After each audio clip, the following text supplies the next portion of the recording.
And once again, goddamn. Yeah, back up in this motherfucker, man. Talk a little boxing and shit today. Let me turn this volume down. You know what I'm saying? Come in here and chop it up a little bit. These boys get scared when we go on live. Goddamn, man, what's up with it, man? Yeah, these niggas get scared and go on mute and shit when we go live. Timmy Diamonds, what's up with it, man? What's What's going good, down? Timmy Graham? Come chop it up a little bit, man, about this fight game and shit. Mikey Garcia versus Danny Garcia type shit. You know what I'm saying? Yeah. Yeah, I got some trivia for y'all today too, man. If you want some, I got about a good Oh, question. Yes, sir. Brooklyn child in the building. What's good, fam? What's up with it, man? What's going down? Thomas Moreland, what's up with it? Salute. Kid Mid, my man. What it do up in this hole? You did? What's up with you, man? What's going down? What's good, fam? Yeah, but if Jacob you Jennings, do, salute. yeah, but if you do want some trivia, man, we got some trivia for you. We were just really just trying to come in here and just chop it up a little bit about some of these upcoming fights. You know what I'm saying? I guess we can throw in that Pacquiao versus Keith Thurman fight too. You know what I'm saying? That's coming up. Mm-hmm. Forgot about that shit. But what's going down with y'all, man? We're gonna start with that Mikey Garcia and Danny Garcia fight. What y'all think about that shit, man? Goddamn, we start with bro. What you think about that fight, bro? Man, I'm looking at their resume. I see Danny giving Mikey trouble, man. He's a bigger fighter. They both gonna be standing there in front of each other. Ain't gonna really be too hard to hit. I see Mikey being a better counter puncher, but Danny Garcia also is a pretty good counter puncher. And that left hook ain't nothing to sleep on. And I think I'm gonna take Danny in that fight, man. You gonna take Danny? And then what about what you like? What you think about that fight? Who that? El Fenici. Oh, Man, shit, L. I'm going with fucking Marlo, bro. I'm gonna take fucking Danny Garcia in this fight. I think Mikey Garcia too little. I think Danny Garcia can keep him outside with the jab. I think he gonna catch him coming in with the hook. I think Danny Garcia gonna beat the shit out of Mikey Garcia. I think Mikey Garcia gonna come in gunshot after fighting against Earl Spence. And I don't think Mikey Garcia got a motherfucking chance.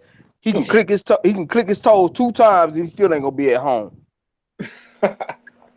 Yeah, what you think about that shit, Rough House? All right, man. Here come Roughhouse Boxing TV stomping through the boat, rocking the shit out that motherfucker, man. I got Mikey Garcia in this one, bro. And I got Mikey, bro, because I believe out of the two, Mikey is the better, fundamental, technically sound boxer. Now, granted, he ain't the fleetest of foot, but at the same time, I like his timing better than I like Danny Garcia's timing. And I believe Mikey's counterpunch game is gonna be on point that night, man. And I know Marlo was talking about the resume. We'll get into that a little bit, you know what I'm saying? But Mikey ain't got a bad resume his damn self. You know what I'm saying? So yeah, I got and plus, hey, y'all be looking for an uptick in output from that boy Mikey Garcia. I think he learned something from fighting Errol Spence. The same way Canelo learned something from fighting Floyd. So I'm going with Mikey in this one, man.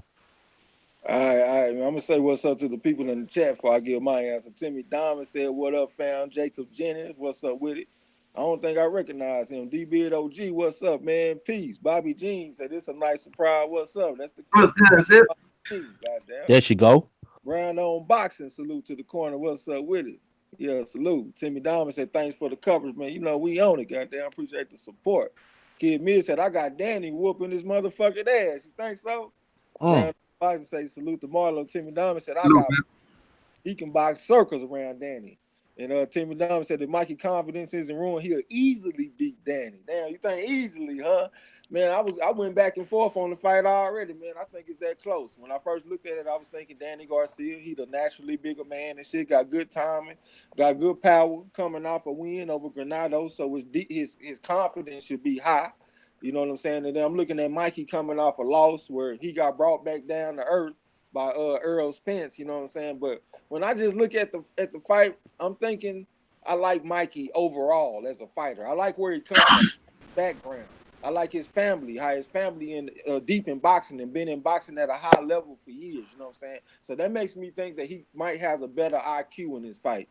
And as small as he is, I really ain't seen nobody that's been able to stand in front of him and just easily take his punches. So I think he'll be able to get the respect from Danny Garcia with his punches and shit. So I'm gonna take the higher IQ and I'm gonna ride with Mikey Garcia, goddamn. You know what I'm saying?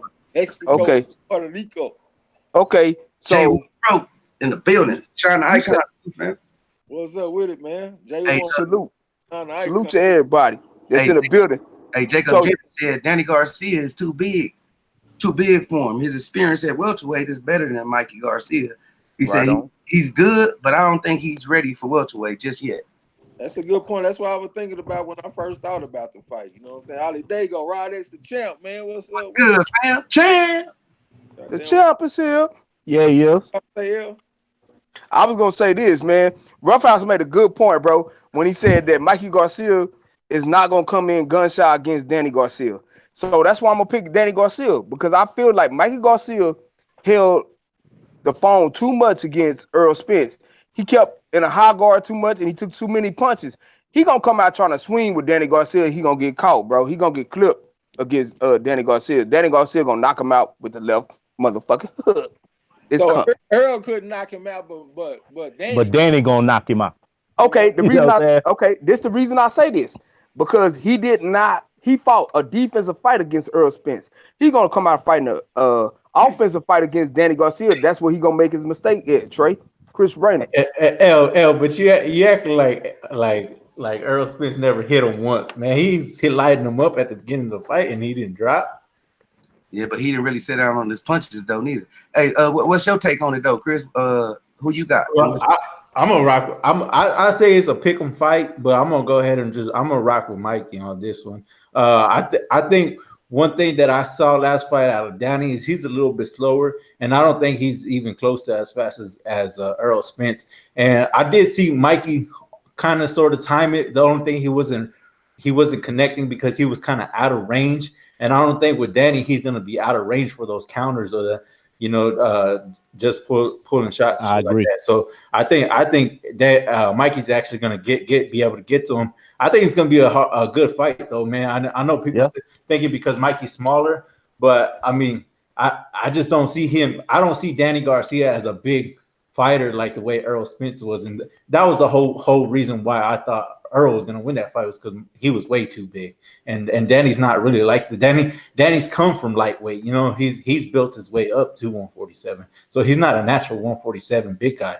So I mean that I take that into consideration, but I believe it's gonna be a good fight, man. But I'm gonna go ahead and rock with my people. I'm gonna rock with Mikey the Mexican on this one. See, my take was me seeing him fight bigger fighters before, and he handled himself against both styles. He handled himself well versus Porter, which was the bigger fighter, I'm saying, that came forward, and then he handled himself also with Thurman, which was the outside fighter. You know what I'm saying? So I saw Danny's skills versus both styles. Mikey gonna be there more than any one of those, just like Sean Porter was, which was a close fight. Mikey a little bit too small. So if he there to get hit, I'm saying, can he take those punches, for 12 rounds? Or can he take that hard, decent, solid shot from Danny, which would be that left hook, you know what I'm saying? Or the right hook. I don't believe he can. Hey, bro, I'm gonna say this, man. I know we don't do the triangle theory thing, but that boy Errol hit Mikey with some hard ass shots. He sat down on a number of them shots, bro. And Mikey took him. He got hurt, but he took him. You know what I'm saying? I don't see Danny being a bigger puncher in there than Errol was. And if them boys just go, toe to toe, right in front of each other, and they both going off their timing and their counter game, I think that's set up in favor of Mikey Garcia, man. Because like I said, I think he's got the better timing, and like Chris said, man, I think he's got faster hands than Danny.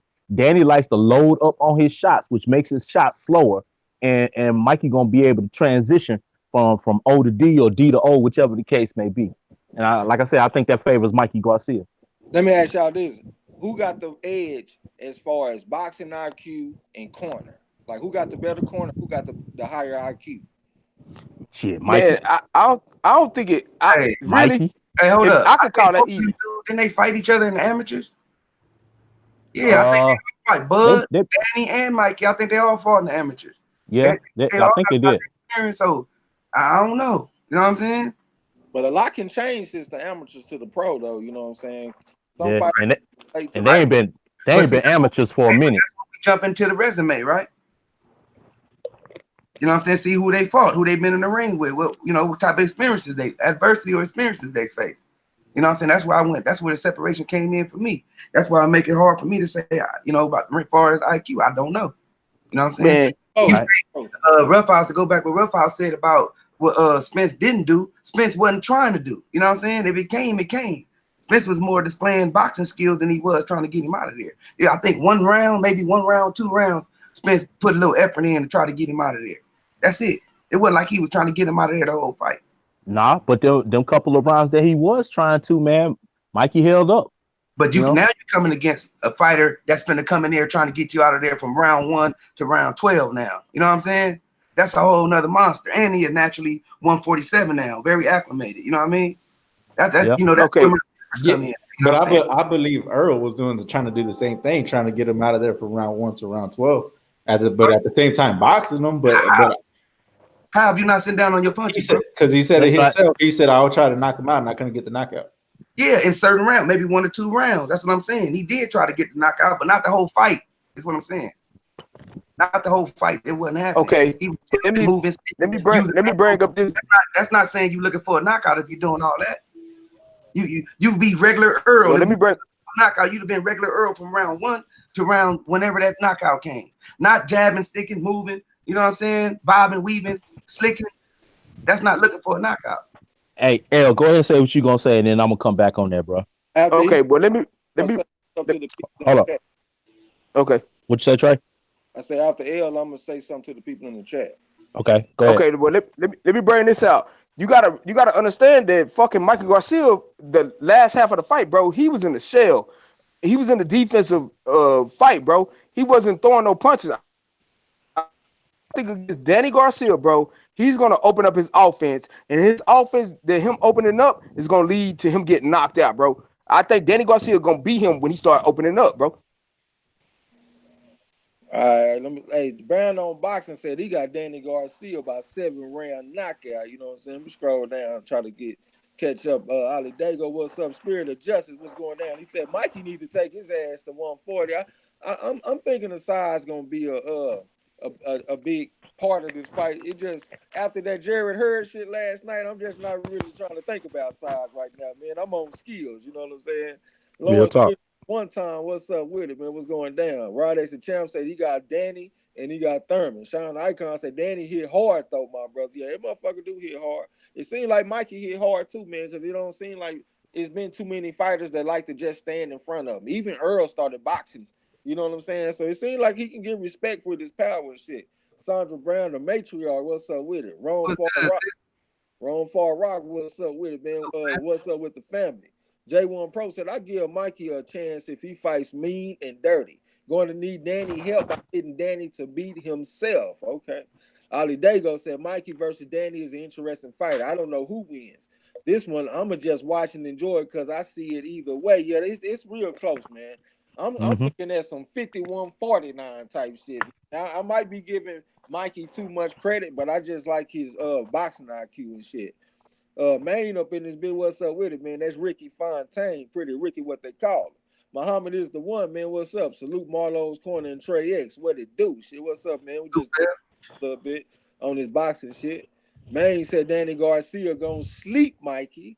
God damn, man. He said, shit, now I'm heading home from work. All right, Sean Icon said Danny got an ironclad chin, guys. All right, yeah, you do got a good chin. It seems like Mikey got a pretty good chin too from his last fight with Earl, though. He took some nice shots.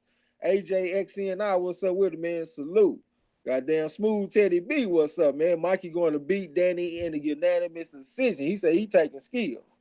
Goddamn Muhammad is the one, say peace to the panel. Mike Jane Boxing, what's up, man? Say you got different types of punches in boxing.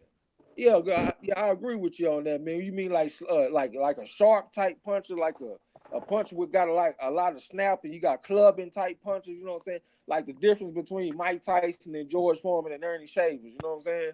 Ancestral Rage, what's up with it? Mikey definitely got a chin. He showed in the last fight. Man said, hey, Danny Garcia got some heavy punches. Yeah, he seemed like he got some heavy hands to go with him. J1 Pro Da Vinci said Danny can knock Mikey the fuck out. All right. All right, Kid Me talking to Sandra Brown. Smooth Teddy B said, I think what Mikey saw in Spence is really what Danny is. All right. Muhammad is the one said, look for Danny for this win. Mikey still shell shocked from Earl Spence. Yeah, that plays a part. Jacob Jennings said Mikey needs to clean out his original weight class of 135 before stepping to welterweight. He ain't walking around in no 150 like that, so you think he's too small. All right. Maine said, Amis are a few rounds plus it's different scoring system. Yeah, J1 Pro Da Vinci said Mikey IQ, I say corner is a tie. All right, and Cecil Ray said he said it himself, he wish he could have fought his weight instead of boxing him. Yeah. Timmy Diamond said, no, Spence said he wish he would have tried for the knockout after watching the fight. All right, D. Enriquez, what's up with it? Said Mikey was not ready. Mike James Box said, I got Mikey by unanimous decision. I'm surprised. Yeah, I'm leaning to Mikey, man. I'm just going with the skills. But I ain't saying Danny ain't got skills. It's real close. You know what I'm saying? Market Johnson say, salute. What's up, bro? Jacob Jennings said Danny's used to the weight, and why hasn't Mikey fought at 140? He has fought at 140. He fought against Limping, yes, at 140, but he hasn't been back to 140. So that might be the weight class he needs to go to. Y'all might talk me into taking Danny, goddamn. And Cecil Ray said he watched it. D. Enriquez said Danny wins. All right. Kid Miss said, I can't believe HURD got beat up like that. Shaking my head, he came out with a marching band and got beat like the motherfucking drums in the band. Maine said his lab where I'm at, all right. He said both Spence and Danny have 7 knockouts, so they seem to have similar one-hitter quitter power. I don't know what you mean exactly by that. Brandon Box said Danny winning this fight easy. All right. Rupert Isaac, Danny lets his hands go, Mikey. So what you mean? Danny lets his hands go, Mikey. That might be an L. He probably want to put an L like Mikey lose. Is that what you're talking about? Hey, welcome to the gym, though. Yeah, welcome. Isaac. Rupert Isaac. Yeah, Ron Far Rock said he taking Danny. All right, that's what's up, man. Peace. We got a little far away. I see Legendary Top Cat in here. What's good, fam? Peace, what's up with it? What it do? There you go. Hey, man, y'all fucked me up with this 5 o'clock, man. I said, man, I gotta be bullshit. I had to refresh my phone, goddamn. I said, oh, we on. What's up with it? What it do? Chilling, man. You missed it, but give us your take on the Danny Mikey Garcia fight, man. Who you got? How you see it playing out? Oh man, I really think it's live, man, because if you think about it, we got a real live elimination going on right now, man. So we got Pacquiao and Thurman right now. We got Earl Spence and Sean Porter. And shit, we really, and that was all of the top fighters right there. And then we got Danny Garcia, who like the gatekeeper to the elite. You know, you want to get to the elite, you gotta go through Danny. So shit, Danny, I think this fight gonna tell if Mikey belong at 147 because I don't see him fight no competition that's lower than the elite class, right? Especially by him coming from 135 being one of the kings between him and Lomachenko at 35. So, I mean, that shit gonna be hard to take a back seat. I mean, ain't no money fights outside that elite, man. But all in all, I think it's a good fight, man. Hey, I'm excited about this fight. I like how they did that shit behind the scenes. But I'm telling you, whenever Danny Garcia make a fight that quick, nigga, you better watch out. You know what I'm saying? Because that nigga, he only like fight niggas who he feel like he can beat up. And when he feel like he can beat you up, he coming in her with full confidence. That's when that nigga have them big fights or land them big shots, man, and make us say, damn, is Danny back? You know what I'm saying? But yeah, I got Danny Garcia in that fight. How y'all feel about what we were saying earlier? How y'all feel about that shit being on pay-per-view? We start with you, bro. Oh man, I think it's gonna be an exciting fight. So I'm gonna think it's pay-per-view worthy. You know what I'm saying? I'm gonna get the matchmakers that much credit. You know what I'm saying? Yeah. What you think, Raphael? Man, I feel like I got burned on that last pay-per-view with Amir Khan and Crawford. Yeah. But I mean, this is a better fight than that, in my opinion, bro. So I would say this is more pay-per-view worthy than that fight. It's damn sure more pay-per-view worthy than Fury and Tom Schwartz. So you know what I'm saying? I don't mind as much paying for this fight, man. I'll go ahead and shell out whatever it is to see this one. Yeah. What about you, El? Man, I feel like shit. This is definitely a pay-per-view fight, bro. You got because like Top Cat said, bro. This really is an elimination fight, bro. This is to see who gonna fight against Pacquiao versus Thurman, and then you got both of the Garcias. They got drawing power. People might not consider it a pay-per-view fight, but we got Spence versus Porter later on. That's not a pay-per-view fight. We could pay pay-per-view for this fight, bro. As long as we get two good solid opponents, bro, it's a pay-per-view fight, in my opinion. Yeah, I'm kind of with Riders and Champ. We down there talking about the classic Puerto Rico versus Mexico. J1 Pro Da Vinci said the same thing. Yeah, I was looking at that shit too. I guess that adds to the excitement. But for me personally, because I'm not Mexican or Puerto Rican, I don't really care about it quite like that. Like I look at it as a great fight, like an interesting fight, but I don't really see it as a pay-per-view fight. They're gonna have to get some nice little undercards and shit to go with it. Somebody got a lot of static, man. That's because ain't on me, bro. But somebody they're gonna have to put them undercards and shit on there to make me feel excited about it. You know what I'm saying? So in itself, not really. I agree, man. Hey, and let me say this, bro.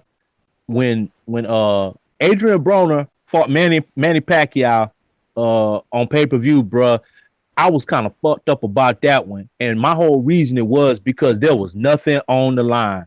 In my opinion, man, pay-per-view fights, headline pay-per-view fights, there needs to be some type of title on the line, bro. And this is another one of them fights. Ain't nothing on the line except for, bragging rights or maybe the next step up the ladder. But there's no titles on the line. Titles makes it easier for me to pay whatever the cost is for pay-per-view, man. And just watching a good fight, I feel like we should be able to do that on Showtime, Fox, FS1, ESPN, whatever the case may be. Yeah, like we're gonna get with Porter versus right. Somebody gonna lose a title. Somebody gonna win a title. Unless it's a draw. But there's the risk, the potential that somebody finna lose their title. Right. But you can look at this. You can look at this fight as a eliminator fight, bro. Like whoever lose this fight might be out of fucking boxing contention for a minute, bro. So this might be an interesting enough fight to fucking draw the crowd to say, hey, this a winner take all. If you lose, your ass might be out of there. Like Mikey Garcia, if he lose, who he gonna fight? You know what I'm saying? No, go ahead, Mike. Go ahead. I just thought about something, spoke out loud. Go ahead. Nah, I want you to go ahead and cook, Marlo. Because I was gonna say this might be for like a WBC spot. Because Danny's still in that WBC contention. Might be for, you know what I'm saying, a diamond or something. They might WBC, you know how they do. Yeah, that's what I'm saying. Exactly, bro. Hey, well, I get all of that, man. But in my opinion, eliminator fights should be pay-per-view fights, man. Pay-per-view is supposed to be pay-per-view fights are supposed to be the highest of the high, the upper echelon. You know what I'm saying? Fighting for something. Now if Mikey lose, which he well could, he can go back down to 135 and do what he got to do. It's still big fights down there for him down there. It's not the money down there, but he could go back to 135 and do what he got to do, man. But yeah, for eliminators, nah, man, we should be watching that on free TV. Hey, I agree with you, Big Ruff. Hey, man, I'm like this, man. I understand that they tapping into a certain audience, you know what I'm saying, which would be the rival between Mexico and Puerto Rico. But at the same time, you gotta give me some quality. If you telling me that this is the best you have to offer, then I'm not okay with that. You know what I'm saying? I'd rather keep my money in my pocket because just because what you feel like is worth for the fight, man, don't mean that'll be the same for the fan. Danny Garcia lost his drawing power when he turned into a diva. You feel me? That nigga used to always brag about selling out the Barclays and him doing numbers and all that, and that shit was true at that time. But it's a new day now. You know what I'm saying? This nigga not even top 3 at his weight class right now. So it's down there like, and a lot of people gonna be talking about Mikey coming off that loss. You know what I'm saying? So, man, I don't know, man. I think this should be a Fox fight, man. You know what I'm saying? Danny Garcia had the first fight on Fox with the Robert Guerrero when he won the WBC belt. I think they ought to go back to Fox with this one. You feel me? I don't think that they should make the public pay because you know they gonna ask for $75 at least for this shit, man. And that's highway robbery, man. That's highway robbery. Especially like somebody pointed out, Spence and Porter not even. Come on, man, them two belts, that's a unification and everything. You feel me? A lot of excitement off that fight too, man. So Real if talk. they gonna give us that for free this weekend, we got the Bronze Bomber, we got the King of all kings. Goddamn, if that nigga ain't on pay-per-view, man, Mikey Garcia and Danny Garcia, voluntary match shouldn't be on the but like Marlo said, he can put it in for like an intern title or a diamond title or something. WBC, they always gonna make them some extra money. You know, them niggas hustling. That a nigga making the belt right now. You know what I'm saying? For them niggas, you know what I'm saying? That bitch got diamonds and alligator skin on that Real talk. motherfucker. Probably got a Hey, Puerto Rican flag and Mexican flag on each side. Yeah. Goddamn right, a Puerto Rican Hey, and a Mexican flag, nigga. Hey, let me thank him for the appreciate that Eric Jenkins for that super chat, man. Said I always appreciate the time at the gym. Hashtag great work. Let me read a couple of comments. appreciate you, man. Yeah, I'm gonna scroll down and just read some recent comments. J1 Pro said it's good for the fighters, but I ain't buying that shit either. Jacob Jenkins said Mikey might punch hard, but he fought a natural big welterweight with boxing skills that can take his punches. To me, I think you have to fight a smaller weight, in my opinion. So you think Mikey need to go like to 140 or something? Eric Jenkins said Trey should need a stacked card on Danny and Mikey. Yeah, man, I'm gonna buy the pay-per-view regardless because I call fights, you know what I'm saying? But for me to be happy about it, I want to see a stacked card. Kid Mid said this should be on regular Showtime. Goddamn, Mike James Boxer said, nah, bro. Mikey can lose and go back to 140. So he's saying if he loses to Danny Garcia, that won't hurt him quite as bad as what y'all saying, knocking him out of contention because he can go down and wait and still do something at 140. Jacob Jennings said Thurman will beat Pacquiao. I think so too, man. That's where I'm leaning, man. Out with the old, in with the new is what they say. Mike James Box said this is a must win for Danny Garcia. I agree with that 100%. J1 Pro Da Vinci said pay-per-view to me should be best fight the best. That's it. Yeah, for sure. Spirit of Justice said the Mexican crowd dumb enough to pay for that. Goddamn. Well, they invested in the shit. You know what I'm saying? So I ain't gonna say they dumb enough. They just invested enough to want to pay for it. Jacob Jennings said who is really going to unify the welterweight division and not just winning a belt? Shit, I'm thinking Earl Spence going. He only way, and he got goddamn Sean Porter up. Stormy Beeman, salute to Marlo's Corner and panel. What's good? What's up with you? I don't think welcome to the gym. This your first time. Eric Jenkins, Jacob Jennings said numbers and sales from previous fights will determine who has the bigger name, and Mikey ain't fighting on pay-per-view like that.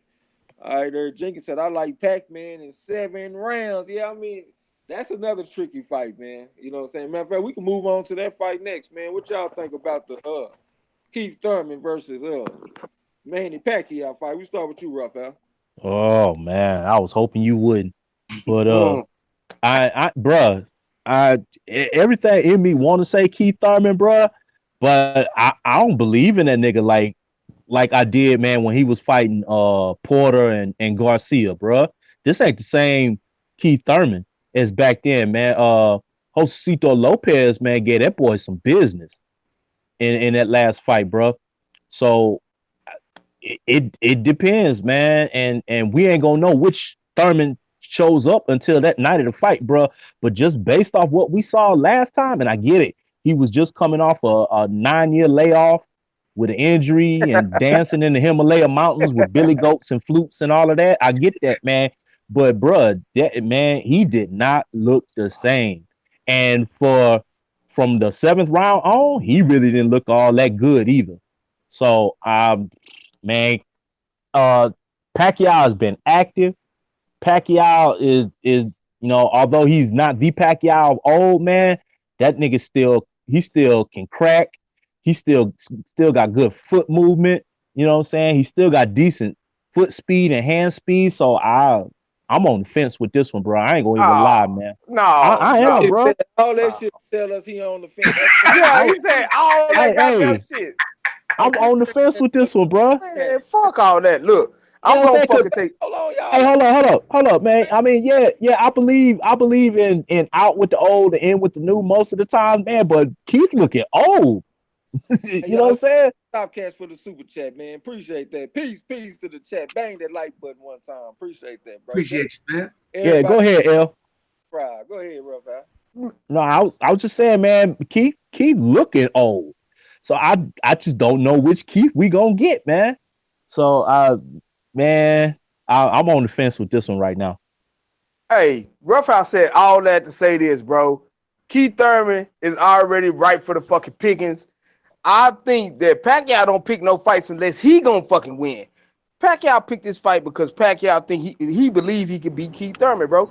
Pacquiao Preach, gonna beat Keith Thurman by unanimous decision. He's gonna have enough boxing ability to put up some of them shoe sign combinations against him against the ropes. He gonna steal a victory, bro. Easy fucking work. All right, man. Salute to Gregory Wide, man. What's up? Salute, What's Feeling going on? Salute. Hey, what you think about the fight, bro?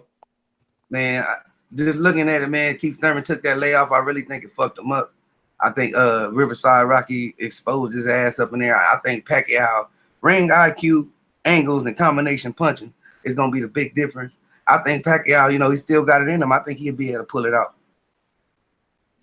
Okay. Eric Jenkins said, I like Pac-Man in 7 rounds. J1 Pro Da Vinci said, I like Pac-Man by split decision. Smooth Teddy B said, if Pac-Man still had that dog in him, I think he knock out Thurman. But I'll pick Thurman by split decision. Main Boxing Biker said, good. So me and Roughly Pipes going for Pacquiao with the win against Thurman. Yeah. Smooth Teddy B, yeah, them Billy Ghosts and Flutes out there in the mountains. J1 Pro Da Vinci said, Thurman going to be on Dancing with the Stars before Pac-Man. Maine said, no, Roughly Pipes, you not on the fence. You got Pacquiao winning it, but I also agree. Yeah. Eric Jenkins said, come on, Roughhouse. Pac-Man got him, bro. Bobby Jean, the Queen, said, I think Pac-Man is going to win. Right. Jacob Jennings said, boxing is not ready for Thurman to lose to Pacquiao. Yeah, I'm looking at the out with the old and with the new, but the thing that worried me about Keith Thurman is that he ain't never had a fight on this level. It's one thing fighting on PBC cards and all that kind of shit. It's another thing fighting on pay-per-view, and it's another thing fighting against Pacquiao on pay-per-view. That's a whole nother stratosphere that this motherfucker ain't never fought on. I don't know. That motherfucker might go up there and tense up like booty meat once he get up there in front of Pacquiao. Hey Trey, you skipped over the motherfucker comments when they said, tell him El Fenici. Hell yeah, tell him. God damn it, Pacquiao. Man, y'all tripping, man. Thurman finna go to school, fucking Pacquiao. He's finna knock that motherfucker into retirement watch. Man, if I just know he gonna go out there and do his thing, man, and he ain't gonna be taken by the moment and shit, I would probably feel pretty comfortable taking Keith Thurman. But looking at what happened to him against Jose Cito Lopez, somebody's making a lot of noise, go on mute. But looking at what happened with Jose Cito Lopez and shit, that worries me, man. I'm just thinking Pac-Man might be able to turn it up a little earlier than Jose Cito Lopez did in that fight. Exactly. But I did like the jab and shit that Keith Thurman was using in that fight. To me, that's an improvement because before then, I ain't really been seeing him use that jab and shit. I was hearing people saying he was using the jab against Jesus Chavez and shit, but I couldn't find no other fights. But he used the jab real good against Jose Cito Lopez. So that's one thing he got on the side. But I just don't know about this level, and I just don't know about where he is as a fighter, you know what I'm saying? So that's making it hard. But I'm gonna lean toward Pacquiao with y'all, man. Hey, fuck it, man. Man, y'all better.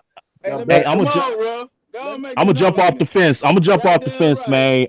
I'm going with Pacquiao on this one, bro. Let him in the boat. Let him in the boat, goddammit. Hey, man, y'all bet. Hey, salute to Gregory Wide. Appreciate the super chat. Pacquiao will outwork Keefy. Go ahead, bro. Hey, Gregory Wide. Hey, that's some OG shit right there. Goddamn right. Pacquiao already understand these niggas. He done been around so long, man. That nigga got so much.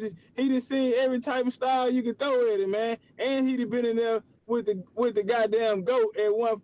He been there with the GOAT, Floyd Mayweather, goddamn. So that nigga looking at Keith Thurman, especially after he let a nigga like host. Ain't no nigga like that about to do Pacquiao like that. You know what I'm saying? Nigga like host of Cito Lopez. Nigga don't supposed to be in there with you. You a world-class fighter, homie, at the top. Goddamn creme de la creme at 147. You was supposed to be in the anointed one after Floyd, nigga. And look at this shit. You going there? Nah, hell nah. Fuck that. I say Pacquiao going there. Pacquiao gonna try to stop that hoe. If he don't get in survival mode like he did against Lopez, Pacquiao going in for the kill. He gonna teach all them little ass niggas. The only one he know who he gonna have a problem with. Remember that nigga said Earl Spence? That nigga, they was talking about Earl, that nigga started laughing. Nigga like, I don't know if I'm gonna fuck with that, but you know what I'm saying? A That's nigga like exactly. Thurman, yeah, for Yeah, real, hell, that nigga, he that's know them exactly. niggas, yeah. I That's burn that exactly nigga what. pockets. That's exactly what I'm talking about, bro. Pacquiao already know who he want to fight, when he want to fight him, how he want to fight him, bro.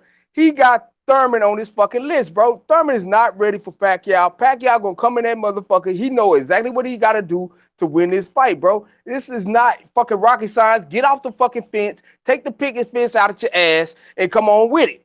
All I know is you better not tuck me, son. You better not tuck me, son.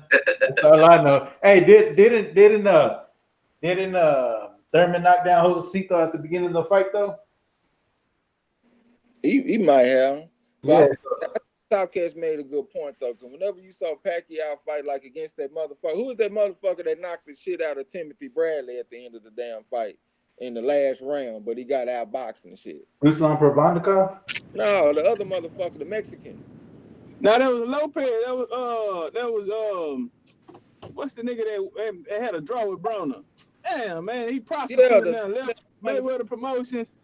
Slick hair nigga, man, got the bumps on his back out there juicing the this bumps shit, on man. his back, man. Who is that? Jesse Vargas. That's Jesse motherfucking ass. Yeah, God damn it, Jesse. See, when you put somebody like Jesse in there with Pacquiao, Pacquiao fuck him up. You put somebody like Algieri in there with Pacquiao, Pacquiao fuck him up. You put Keith Thurman in there with this Josecito Lopez. Lopez got with Thurman. Lopez ain't about to get with no Pacquiao. Pacquiao fuck Lopez up. I know we can't use triangle theories, but I'm just saying I'm agreeing with with Topcast about the mind state of them fighters and how they approach situations and shit. You know what I'm saying? Nah, but you said it right. You said you agree with L. And yeah, motherfucker, I told you. I'm telling you now. You agree with me. Now jump back in the chat, goddammit. Don't fuck me, son. That's all I gotta say. Don't fuck me, son. All right, I'm in the chat, man. Fuck this nigga L though. Y'all don't be thinking this nigga punking me up. You know what I'm saying? Hey, Rod as the champ said he got Thurman by 11 round knockout. Jacob Jennings said, hold on, did I read that? No, I don't think so. Thurman can box too. Pacquiao ain't the only one that got ring IQ. Pacquiao don't jab that much. He'll hit you with a flurry of punches. All right. Villain the Don said the Pink Oil versus Pac-Man going to be a terrible pay-per-view. Both were not impressive in their last fights to me. How you look like Keith did against Lopez and then put it on pay-per-view on the motherfucker. Yeah, that's a good point. Eric Jenkins said, hell, I'm going to smoke some serious and watch Pac-Man beat the hell out of sometime Thurman. Yeah, Ali Dago said, I hope Pacquiao wins. Goddamn, who you got? KF Harris said, what up, fam? Salute to Marlo's Corner, the Pat and all in the chat. What's up? Salute, fam. Gia, Spirit of Justice said, y'all forget Pac-Man struggled with Jeff Horn. Yeah, that's a good point. I forgot about that. That's a good point. Jeff Horn, big motherfucker. You know what I'm saying? Big, strong, physical dude, but that's a good point. Lawrence Williams one time said Pac has trouble with fighters with movement and ring IQ. Thurman will be able to exchange and outbox Pacquiao. I got Thurman by unanimous decision. That motherfucker normally be right on his picks too, man. So shout out to one time. J1 Pro Venture said they need to make this a retirement fight. If Thurman wins, Pac-Man retire. But if Pac wins, Thurman retire that ponytail, goddamn. If he cut ponytail, he gonna lose his power like Samson, man. He can't do that shit. Jacob Jennings said, didn't Pacquiao just say he wanted to fight Spence? He don't want no smoke, and he knows it, goddamn. Well, they done already made this fight official, I believe. You know what I'm saying? So I think he do want it. My man Tone Bangers, what's up, man? Goddamn, shout out to Florida. What's good, fam? Yeah, Eric Jenkins said third Lopez went down. Okay, Lopez went down against Keith Thurman in the third round. Tone Banks said Thurman will beat Pacquiao. He may be scared of Spence, but he ain't scared of Pacquiao. But how you think he gonna react to fighting on this level though, bro? He ain't never fought on no pay-per-view against this type of fighter. You know what I'm saying? How you think he gonna react? You think he gonna come like a killer, or is he gonna tighten up like that, like some coochie with some vinegar on it? Goddamn, appreciate that shit, man. Thanks y'all for posting up on the corner with the BLOCKFAM. Like, subscribe, and share today. Appreciate that shit. Appreciate you, fam. Goddamn, hold on, let me read it. Benedict Emmanuel, what's up with it? Welcome. Welcome to the gym. Thurman needs some more fights before Pacquiao. Yeah, I could see that too, man. He only had one fight. See them been back, you know what I'm saying? So I don't disagree with you. Maine said I got Pacquiao. Thurman is a timid and wounded animal, just ready for the picking and slowed down just enough to fall asleep on the job. All right. Goddamn, Smooth Teddy B said Horn is the reason Pac won't go near Porter or Spence. Goddamn. Maine said, stop it. Jeff Horn and Thurman are different animals. Now, he talking about Jeff Horn in comparison to Jose Cito Lopez against Thurman. That's what he talking about. Ali Dago said, tough fight to call, but I got Thurman beating Pacquiao 75. I can see that, man. It's close. It's close. Smooth Teddy. The loser leaves town match. Goddamn, yeah. Dale said, Manny is an old man. Yeah, he 40. That's why I say out with the old, in with the new. Bad Bart up in the goddamn building. What's good, fam? Yo, fellas, Thurman going to retire Pac-Man. It's not going to be competitive. All right, man. I think he's going to come in and surprise you, though, man. I don't think he's just going to run over Pac-Man like that. Timmy Dom said everyone has lackluster fights. Even Floyd looked crazy against Chop Chop. Nah, I saw Floyd take a little looping left hand from Chop Chop, but he still looked good in the fight. But it was a war, though. Not really a war, but it was a rare competitive fight for a while. But I can still see the class over Chop Chop for Floyd, though, man. Smooth Teddy B said, what round y'all picking Wilder to win in? Man, I said like 6-7, but now I think early. I think it's gonna be no more than 4, man.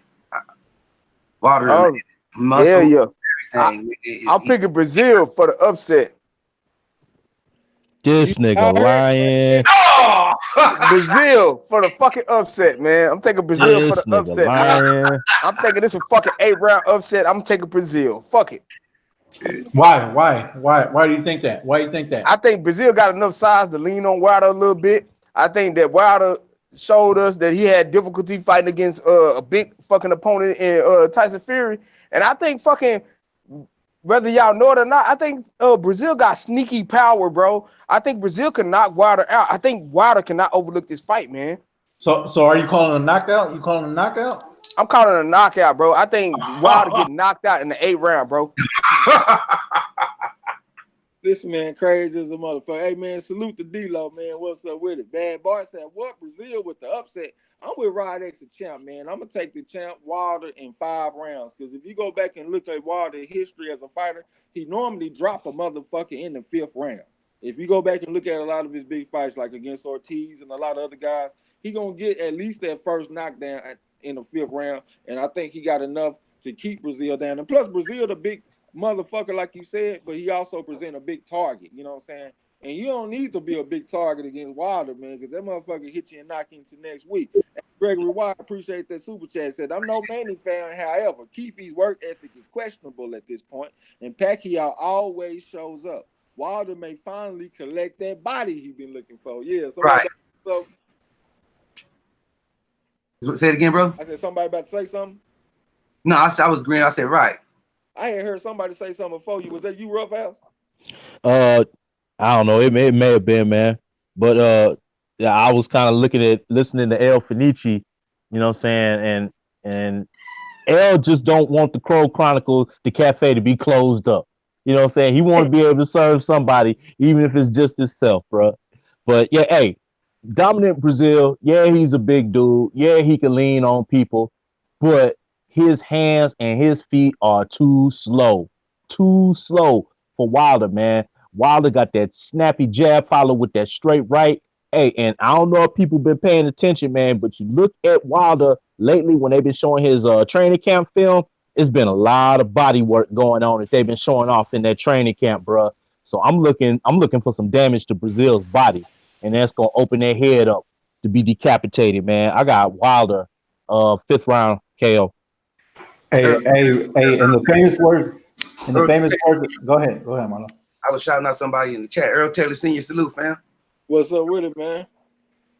Hey, in the famous words of Day, somebody call 911. Call it on there, bro, because that fool needs to be checked into the mental institution with that crazy ass pick, bro. Come on. He sounded like he had feathers coming out his mouth when he picked it. Wait a minute. Y'all, right now, I'm telling y'all, El Fenici is a 3-eyed crow from Game of Thrones. You know what I'm saying? He see all crow coming, and he won't. Say, man, I'm telling you. So look, man, I always look at it like this, man. And I'm sorry about my last week pick. I was fucking drunk. I should have took J-Rock, but I'm gonna tell you, bro, I would not sleep on Brazil doing this fight because I believe that Brazil is bigger and he's stronger than Wilder. I think he can catch Wilder with some shit, man. Y'all might not see it, but I see it, man. Kaka. What Stormy Beeman just wrote, he said if that motherfucker talk jive, he'll go in 5. Goddamn. That man ain't got nothing for no Wilder, bro. You tripping right now, L. This man just like to be a contrarian. That's all that shit is. That's all. He won't be devil's advocate number one. He gonna catch us on one of them, you know what I'm saying? And he ain't gonna let us live it down either. Hey, Eric Jenkins, appreciate that, man. El Fenicia, respect, bro. But I got Wilder in the 6th round. Best wishes to bruv, man. Goddamn. El Fenicia in that Crows Chronicles, goddamn. His own shit. That nigga get high on his own supply every week. Real talk. Hey, that nigga L said he was drunk when he made that J-Rock pick. Man, that nigga must be high as fuck right now. Hey, all super chats will be donated to the Go Help Me Fund page of El Fenici. For real, and get that nigga some more light beer so you can make some crazy ass pick, man. Let me jump in the chat. The J1 Pro El Fenici got some bad stuff. Overlook his statements in the last 5 minutes. What I'm talking about, man. He steady drinking them light beers over there. To Smooth Teddy B said, I do think Brazil could pose a challenge because Wilder doesn't like having to punch level or up. That's why he missed so much against Fury, not to use that angle. Okay, so he don't like to punch up at a motherfucker, huh? Okay, but he still caught that motherfucker though. You know what I'm saying? In Brazil, he can't move around like Fury. He ain't got them type of defense. Nah. Fury started fighting a lot younger than Brazil. Brazil started fighting when he was 23 years old. He was a fucking quarterback. So I don't think he got them same type of fighting instincts as Tyson Fury. Errol Taylor Sr., salute to the corner mighty LDBC. Timmy Diamond, somebody has to pay for Brazil sleeping on the couch for the last 2 years. Goddamn. Maine said, "Well, I'm gonna be there at the Barclays." Yeah, Barclays. Lawrence Williams said, "Trey, ask L if Brazil fixes defensive problems because he get touched up in every fight with lesser punches. Goddamn, he ain't got nothing." Bad Bar said, "Brazil top as fuck. You can't possibly compare him to Fury just because he's tall." Yeah, Maine said, "If any of y'all if any of y'all gonna be at Barclays for Wilder versus Brazil, I'm in the house. Holler at him." Yeah. Stormy Beeman said, "Wilder cleaning this clown clock." Yeah, I read that one already. Teddy B said, "Wilder needs a fucking uppercut and left hook with all that power, but he gonna win in 10. Yeah, I'm gonna take him in 5, man. We're gonna get that motherfucker out of there, like Stormy Beeman said. Ali Dago said, "You were eating while I was getting a beating, goddamn." D-Lo said, "Brazil is slow as time was in 39, goddamn." He said, say 39. Benedict Emmanuel said, "Who do you guys have winning in the rematch between Harrison and Charlo?" Man, I'm gonna go. You got it right there. What he say? Harrison and Charlotte, huh? I'm taking Harrison, goddamn. I ain't taking no more fighters with blonde hair in their motherfucking head. If you want me to take you, your goddamn hair got to be black all the way through. I don't want to see no brown. I don't want to see no blonde. I'm taking Harrison. We gonna school the shit out of him. We'll say, who you think, bro? I already know what you're gonna say. Yeah, I got Charlo over Harrison, man. Harrison boxed beautifully. I don't see him doing no better job. He was getting tagged up. The fight was close. I see Charlo sharpening up his tool, man, and getting Harrison up out of there. Gonna get him up out of there. What you think over there, Rough House? Man, I'm rocking with skills pay the bills, man, and I'm going with Harrison, bro. Shit, I learned my lesson with HURD and J-Rock. You know what I'm saying? But I still think there are some things that Harrison can tighten up himself in this upcoming fight. But yeah, I got Harrison, man. I think the better boxer is gonna win today. That's Harrison. All right, what you think, El? I'm gonna go with Smooth Teddy B. I got motherfucking Charlo stopping him, bro. I got Charlo working the body. I think he gonna learn something from that last fight. Sometimes when motherfuckers take their first L, they go inside of the fucking gym. They work the fucking shit out of what their flaws are. And I think he just, like Main Boxer said a couple of days ago, he just missed Harrison by a couple of inches of his chinny chin. I think he gonna correct that shit. He gonna be able to hit Harrison, and he gonna work the body to get to the inside, bro.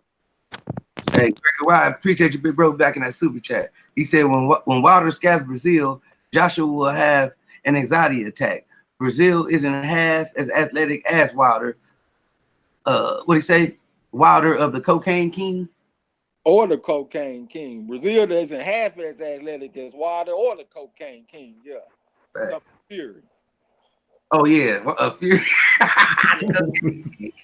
Appreciate that, man. Hey, but when I'm looking at that fight too, man, like when you see fighters that get a belt and shit like Harrison, they start believing that they champions. So people talking about how Charlo gonna come back bigger and better. Expect Harrison to also come back bigger and better. Not saying that's gonna guarantee him to win, but I'm thinking that we gonna see a much better fight than we saw the first time. You know what I'm saying? Hey, let me jump in the chat a little bit. I'm gonna scroll down. Smooth Teddy B said he got Charlo by stopping. Let me see if somebody else said something. If they made a pick. All right, Smooth Teddy B got Charlo. Rod X the Champ said he got Charlo by 10th round TKO. Bad Bar laughing, talking about Trey anti-blonde. I ain't anti-blonde. I just don't want him seeing on our fighters, goddamn. If you blonde, be a natural blonde. I don't want to see no grown man 30 years old damn there with no fucking blonde patches in his goddamn head. Or any other colors for that matter. Yeah. Unless you're doing it for awareness or something like Lil B Hop be doing. He might do it for breast cancer awareness, whatever. Yeah. On that, you know what I'm saying? But if you a grown man walking around with blonde, I'm just tired of looking at that shit. Like I looked at it for a few years and shit. I ain't say nothing, but I'm tired of looking at the shit. Rod X the Champ. Hold on, let me scroll down. KF Harris said he got Harrison. Goddamn, go figure. Stormy Beeman said too early to pick between Harrison versus Charlo. Gotta be close to fight week for my pick. Man, see, that's scary picking, man. Goddamn, all you gotta do is say that this is your pick for right now. You know what I'm saying? You still got up until the fight to change your mind, man. What's your thoughts on the fight, though? How you think they match up with each other and shit like that? Rod at the champ said, I thought Charlo won the first fight. Yeah, I thought he won when I first watched it, but when I went back and watched it again, I thought Harrison won. And in the rematches, most of the time, the most skilled boxer wins. And I think Harrison got better skills, so that's why I'm picking him. Eric Jenkins said Harrison Charlo is 50-50. Yeah, it's going to be close. Bobby Jean said she got Charlo. That's the queen. Tone Banger said he got Charlo. KF Harris said Harrison already took Charlo's heart. You think so? That's what I was thinking too, man. We're going to see. Fans perspective. What's up? Welcome to the gym. Said salute kings and queens. What's up? Brandon Boxing said he got Charlo. I ain't mad at you. D-Lo said Harrison beat Jamel when he wasn't even that confident. Now he knows he can beat him. Charlo has the box. Win rounds and let the fight come to him. Gunning for the KO gets him beat again. I agree with you, bro. You know what I'm saying? Fans perspective said Charlo going to beat the dog shit out that man. All right, man, make sure that you come through and eat your crow. You know what I'm saying? I'm taking Harrison. J1 Pro Da Vinci said Lions only. Charlo by 8th round knockout. All right, man. I got 8 plates of crow for your ass too. Harrison beat that boy. Timmy Diamond said, I'm tired of this Meteor Man hairstyle. Yeah. Gregory Wyatt, goddamn, he back in the super chat. Man, he said Harrison fought the best fight he could that night, and Charlo was over anxious. Charlo will patiently sleep Harrison next month. All right, man. I ain't mad at you, OG, but I will say, like I said, once you get that belt and you become champion, you start feeling like you a champion. You know what I'm saying? And so that makes me think he could take it to another level. And plus, any of Harrison's fights, even the ones he lost, when the fight was over, he was up on the cards. You know what I'm saying? Charlo can't say the same thing. I mean, he might can, but I know a lot of people was thinking he was losing to John Jackson, for example, before he knocked him out. You know what I'm saying? So I'm thinking Harrison got better skill. You better say something, bro. Oh no, I said salute. Appreciate you, big bro. All right. Let me scroll down. Earl Taylor Sr. said Charlo 8th round knockout. Okay. Ali Dago said I got Charlo stopping Tony. Smooth Teddy B said I'm anti-blonde unless she 5'8", 130. Yeah. J1 Pro Da Vinci said, what can Brazil do that Ortiz and Fury couldn't? Nothing. Goddamn, he ain't got no kind of skills that's comparable to any of them fighters. You know what I'm saying? Like, I can't think of Ortiz's record as an amateur off the top of my head right now for some reason. It was like 349 and 16 or 349 and 17. That motherfucker got down there 400 amateur fights. That's Ortiz. And Fury ain't got that many amateur fights. He only got 35 or 36. But he still started from a young age. He been a pro for a while, fought on the top level, beat Klitschko. Just looking at him as a whole, they like Brazil can't compare to that, bro. He was a fucking football player. You know what I'm saying? Maine said, I'm gonna ask Wilder to launch Brazil head into my row so I can football punt that motherfucker back to the ring with some Nike prints on it. Yeah.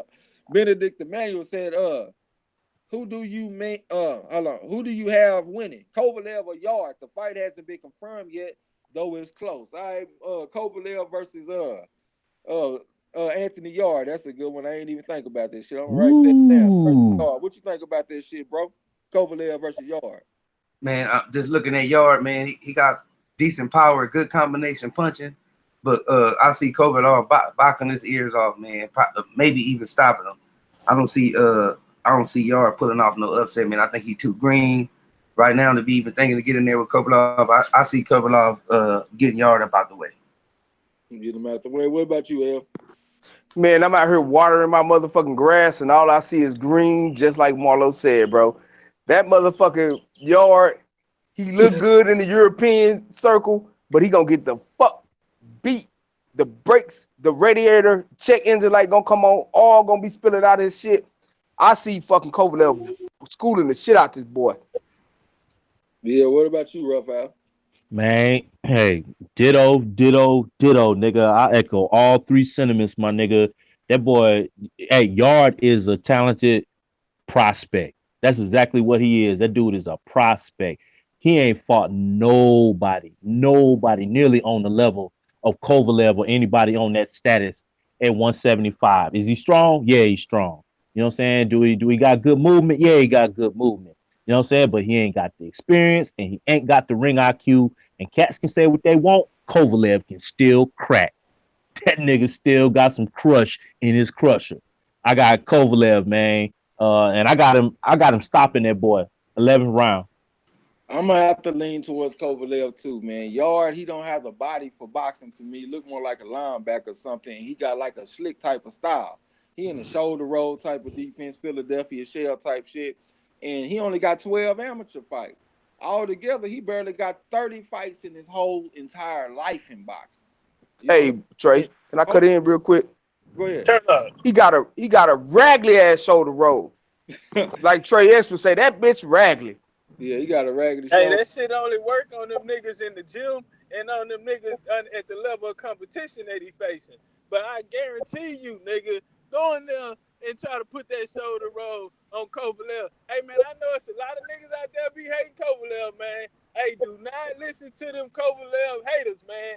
That nigga can fight. And one thing that nigga can do, that hoe can fight, nigga. And you go in that motherfucker, you gonna be fighting for your life, nigga. Ask Andre Ward in that first fight, nigga. That nigga put that nigga on his ass. Hey, man. Hey, Anthony Yard, man. I like you, man. I'm damn near mad at whatever sanctioning body goddamn mandated this shit. Put my nigga out there like that, man. Hey, man. Hey, but he ready though, man. And they gonna pay him for it, man. So this a win-lose situation, man. If he win, hey, man, his stock go through the roof. That nigga automatically shoot to the top as one of the top contenders at 175. At the same time, they paid that nigga for it. If he lose, if he take that ass whooping, he can get the experience out of it. He can learn him some lessons. I hope he taking notes. It could be like a Canelo Mayweather, because later on, I think he will be able to make his way up to the top at 175 after he developed fully. But they gonna pay him for it, goddamn. But against Kovalev, man, that motherfucker Yard, he already take right hands. I done already seen him taking right hands, and Kovalev got a great right hand. And I think Kovalev is actually better right now than when he fought against Andre Ward, because against Andre Ward, he was mainly a 1-2 fighter. Now I'm seeing him coming back with the left hook and shit like he did in a rematch against Eliada Alvarez. Got to get a whole bunch of respect to Buddy McGirt, because he seemed like he done took Kovalev to even a higher level. Oh, preach, Trey. Tell him about them body shots he's throwing now. Body shots, had his head off the center line when he was throwing a jab, putting all kind of combinations on Alvarez. He fought a beautiful fight in that rematch, you know what I'm saying? So that's what Yard is up against. I think he got a massive ass whooping on the way. Hey, Gregory Wyatt, man, appreciate that. So there's a market difference between a prospect and a contender. Yard is no contender. Kovalev will punish Yard. Yeah, I ain't punish his ass. I don't think I'm seen nobody pick Yard yet. You know what I'm saying? He gonna get the shit beat out of him. They go Hey, did. Trey. I was gonna say Trey. They out there, bro. I've been hearing them. You know what I'm saying? But hey, these cats is picking on emotion. That's what they picking on. They picking on hope, prayer, and emotions. That's what they ain't looking at it for what it is, man. That's the way I see it. I don't think they looking at Kovalev as a fighter and Yard as a fighter, the two what they bring to the table, bro. All right. Skills and disadvantages. Let me say this real quick. Let me say this real quick. Rough House, you said they picking up a hope and emotion, right? Yep. So hope in one hand, shit in the other, and see which one fill up the fastest. Real talk. Real talk. Let me jump in the chat. Fans' perspective said Tony was on Bambi legs multiple times in that last fight. And what did he do? He locked them hoes up and pap and brought back the hook on his motherfucking ass too. And we're gonna do it again, goddamn. Villain the Don said Harrison started feeling himself and sits flat-footed in the fifth and gets caught by a right hook, stopped in the sixth, Charlo TKO. All right. Fans' perspective said Tony can box beautifully, but that chin is suspect in my opinion. Charlo catches him this time. Okay. Eric Jenkins said Brazil got a foot up his ass as a football player. Bad Bar said, we read Ali Dago. He said Yard stops Kovalev at 8. Bad Bar said Kovalev is going to embarrass the young fella. Yard is far too inexperienced. Very few pro or amateur fights. You know, he only got 12 amateur fights. How many fights he got as a pro? Like 17 or 18? You know what I'm saying? Barely at 30. Fans' perspective said Kovalev 2 seasons for the young puppy might stop the motherfucker. Then he said Kovalev going to stop that young man. Smooth Teddy B said, yeah, I'm with Kovalev. Why? Unanimous decision. Yard is a stiffer version of Joshua, so he could catch Kovalev. Okay. So Jacob Jennings said, I like Charlo with a little more effective jab counter punching. A little bit more body work too would be good. Earl Taylor Sr. said Kovalev by knockout will resemble Pascal fight in my opinion. Yeah, I can see that too, man.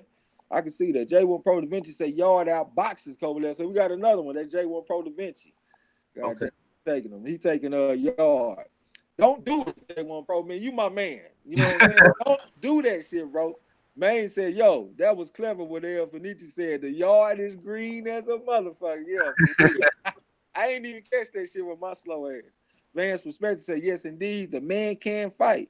Ward is just a special fighter. Yeah, but what I was saying is I think that Kovalev has gotten better since his fights with Ward. I think this fights with Ward, they forced him to take his fighting more seriously. Can't be drinking vodka and all that kind of shit. And he got with a coach that he respected in Buddy McGirt. And Buddy McGirt seemed to be putting that wisdom on him and took him to another level. You know what I'm saying? At least for one fight. At least against his last fight against Alvarez. Smooth Teddy B said Boazzi is the best prospect at 175 from the UK. Yeah, I watched him one time when we called one of his fights. He was decent. I wasn't just super impressed with him though. Tom Banks said Deontay Wilder is going to knock the S-Curl kit and hair conditioner out of Brazil. He's going to have the whole Barclays Center smelling like a boutique in his motherfucker.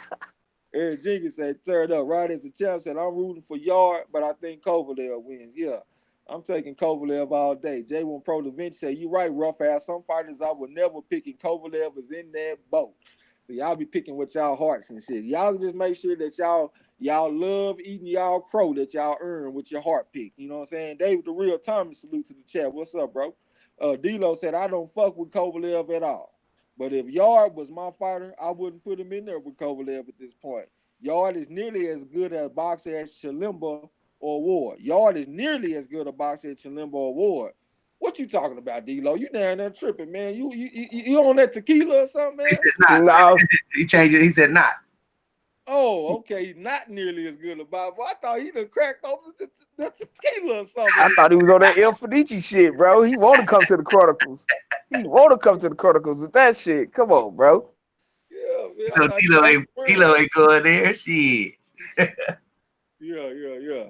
So, the next one we were going to talk about, man, we're going to get into these World Boxing Super Series fights a little bit. And the first one, y'all know I'm a big Josh Taylor fan. He going up against Ivan Baranchis this weekend. They call him the Beast. So y'all already know that I'm rocking with Josh Taylor and shit. But I'll give my breakdown in a minute. We'll start with bro. What you think about the Josh Taylor versus Ivan Baranchis fight? Man, I think Josh Taylor is going to box Baranchis' ears off. Baranchis mainly going to try to come forward, and trying to pose his will. And Taylor too, he gonna use angles, combination punches, and he got some decent power. I see Taylor unanimously beating on Garanchi. Okay. What about you, El Fenicia? I think I agree with Marlo. No, fuck that. I'm gonna go with Branches. I think Branches can outdog him. I think he can out physical him. I think he can get in there and work Josh Taylor. But I think Josh Taylor still gonna beat him. But that's only because I want to see Josh Taylor versus Ruger. And I think Ruger win that. Hey man, we ain't gonna even get into all of that shit right now. Well, God damn, cause you asked me what I thought, and that's what I think, man. God damn. Hey, well, Josh Taylor finna take those branches off of Baranchik and beat the shit out of him with it, bro. You crazy hell. God, man, you riding the damn delusional train today, bro. Hey, you know what? Hey, you conducting the fucking the delusional train, bro. Come on.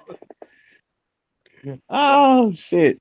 I definitely like Taylor in the fight, man. I just think Taylor is going to eventually be a pound for pound level fighter, like top 5 pound for pound. I like how he changed levels. I like how he shoot feints. I like his footwork, and I like how his punches are real tricky. Like he'll go to the body with a left uppercut from the southpaw stand.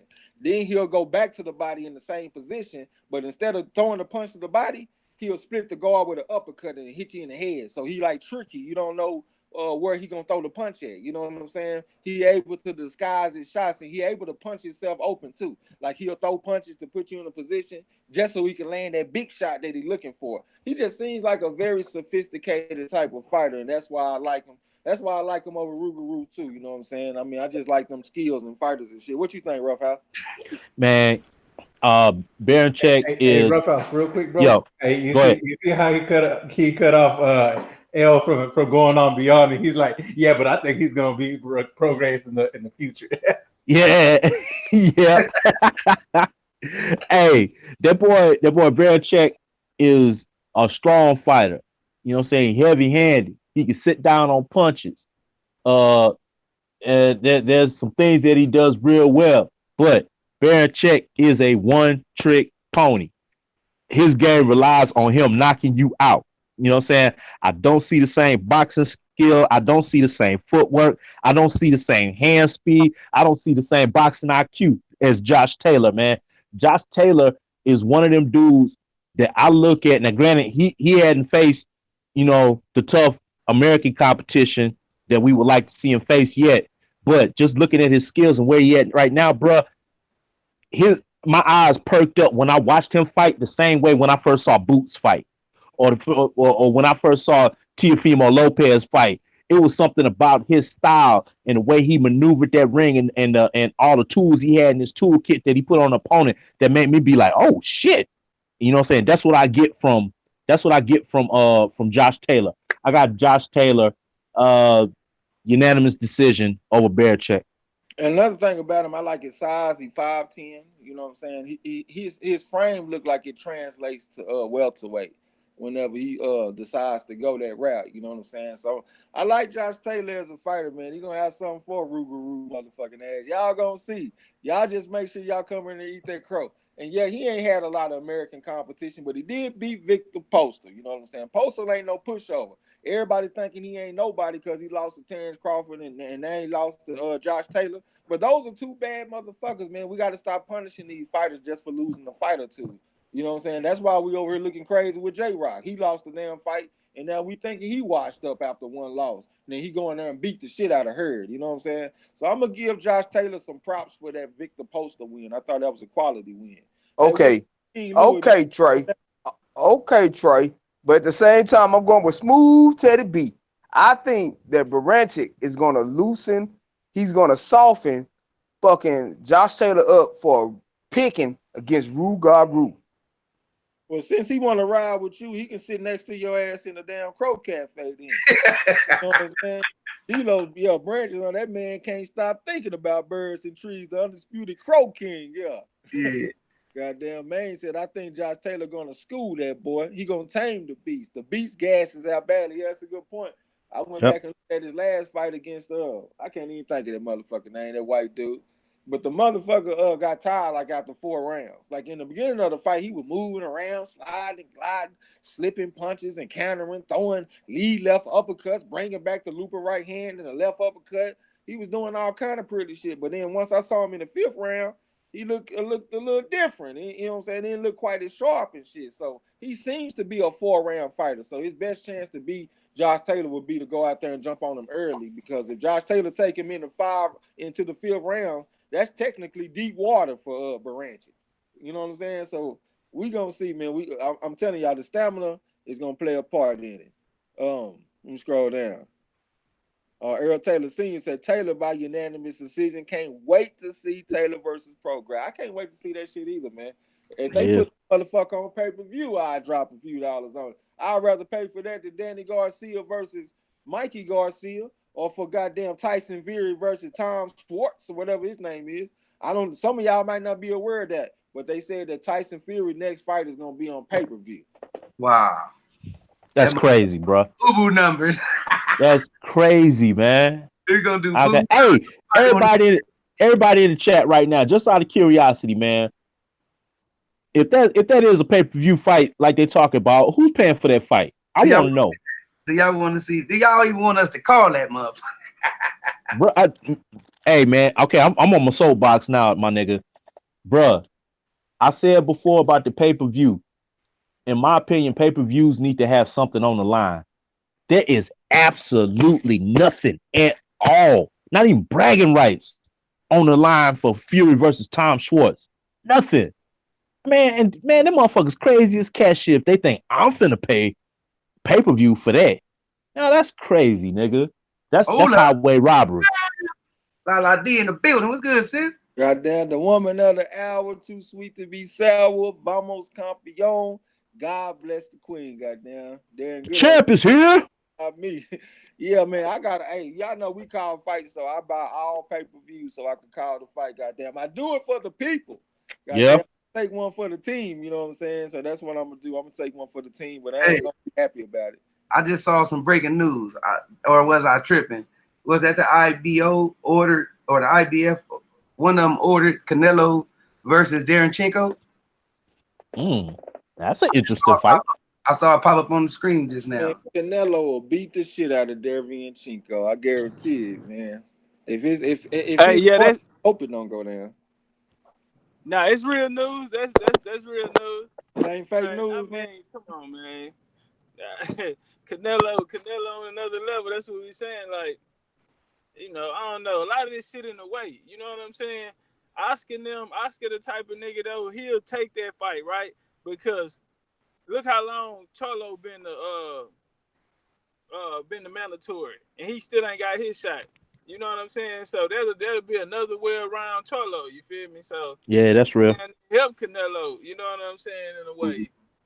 So the IBF is gonna make sure that Canelo fights him or not. They'll strip him. And they say he got to be done by August too, or he gonna strip his ass. He got like 30 days or something. So that either he's got to fight Derevyanchenko or he's got to fight Andre. That's the only way he can get out of that Derevyanchenko fight. Yep. It's to fight Andre. Yep. Salute to Macadon 1 and Ronald Finkley. Goddamn, what's up with it? Salute, fam. Look at Smooth Teddy B say, all right, y'all, I'm out. I'll talk to y'all this Saturday. If I get out, hopefully I can hop on for the Wilder fight. That's the second time that he done did a drive-by request to get on the panel. What did he say, Marlo? He said something like, hey, y'all know I like Deontay Wilder, right? You know what I'm saying? And I wouldn't mind calling this fight. But that's on y'all. So he gonna come back and do the same thing in the chat and shit. Bro, if you want to come through and call the fight, you are more than welcome to come through and call the goddamn Deontay Wilder versus Dominic Brazil fight. Yes, sir. J-Rock told our asses to stop sweating fighters that took a loss. That's square business. Hey, enjoy your meal too, Teddy B. Say y'all eating with his fam. Yeah. Man said J-Rock told her, yeah, he did say that shit, man. I was thinking about that shit when I just went on my little rant. J1 Pro Da Vinci said, I'm on hiatus right now. Hope to pick it up this summer. You talking to Chris Rayner. Scroll down. Hyphy, what's up with it? Peace to the block. How y'all living? Shit. Goddamn good as a government check, man.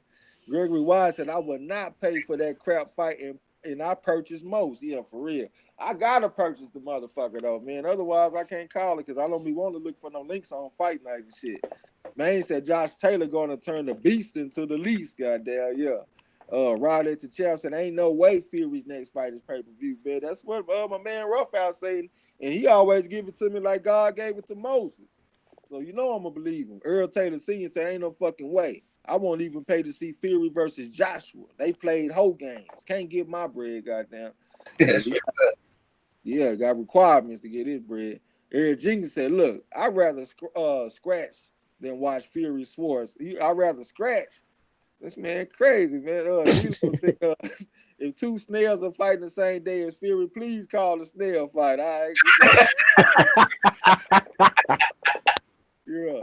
D-Lo said, I still don't know how he got right back into a mandatory position when he just got beat for the vacant title. Goddamn.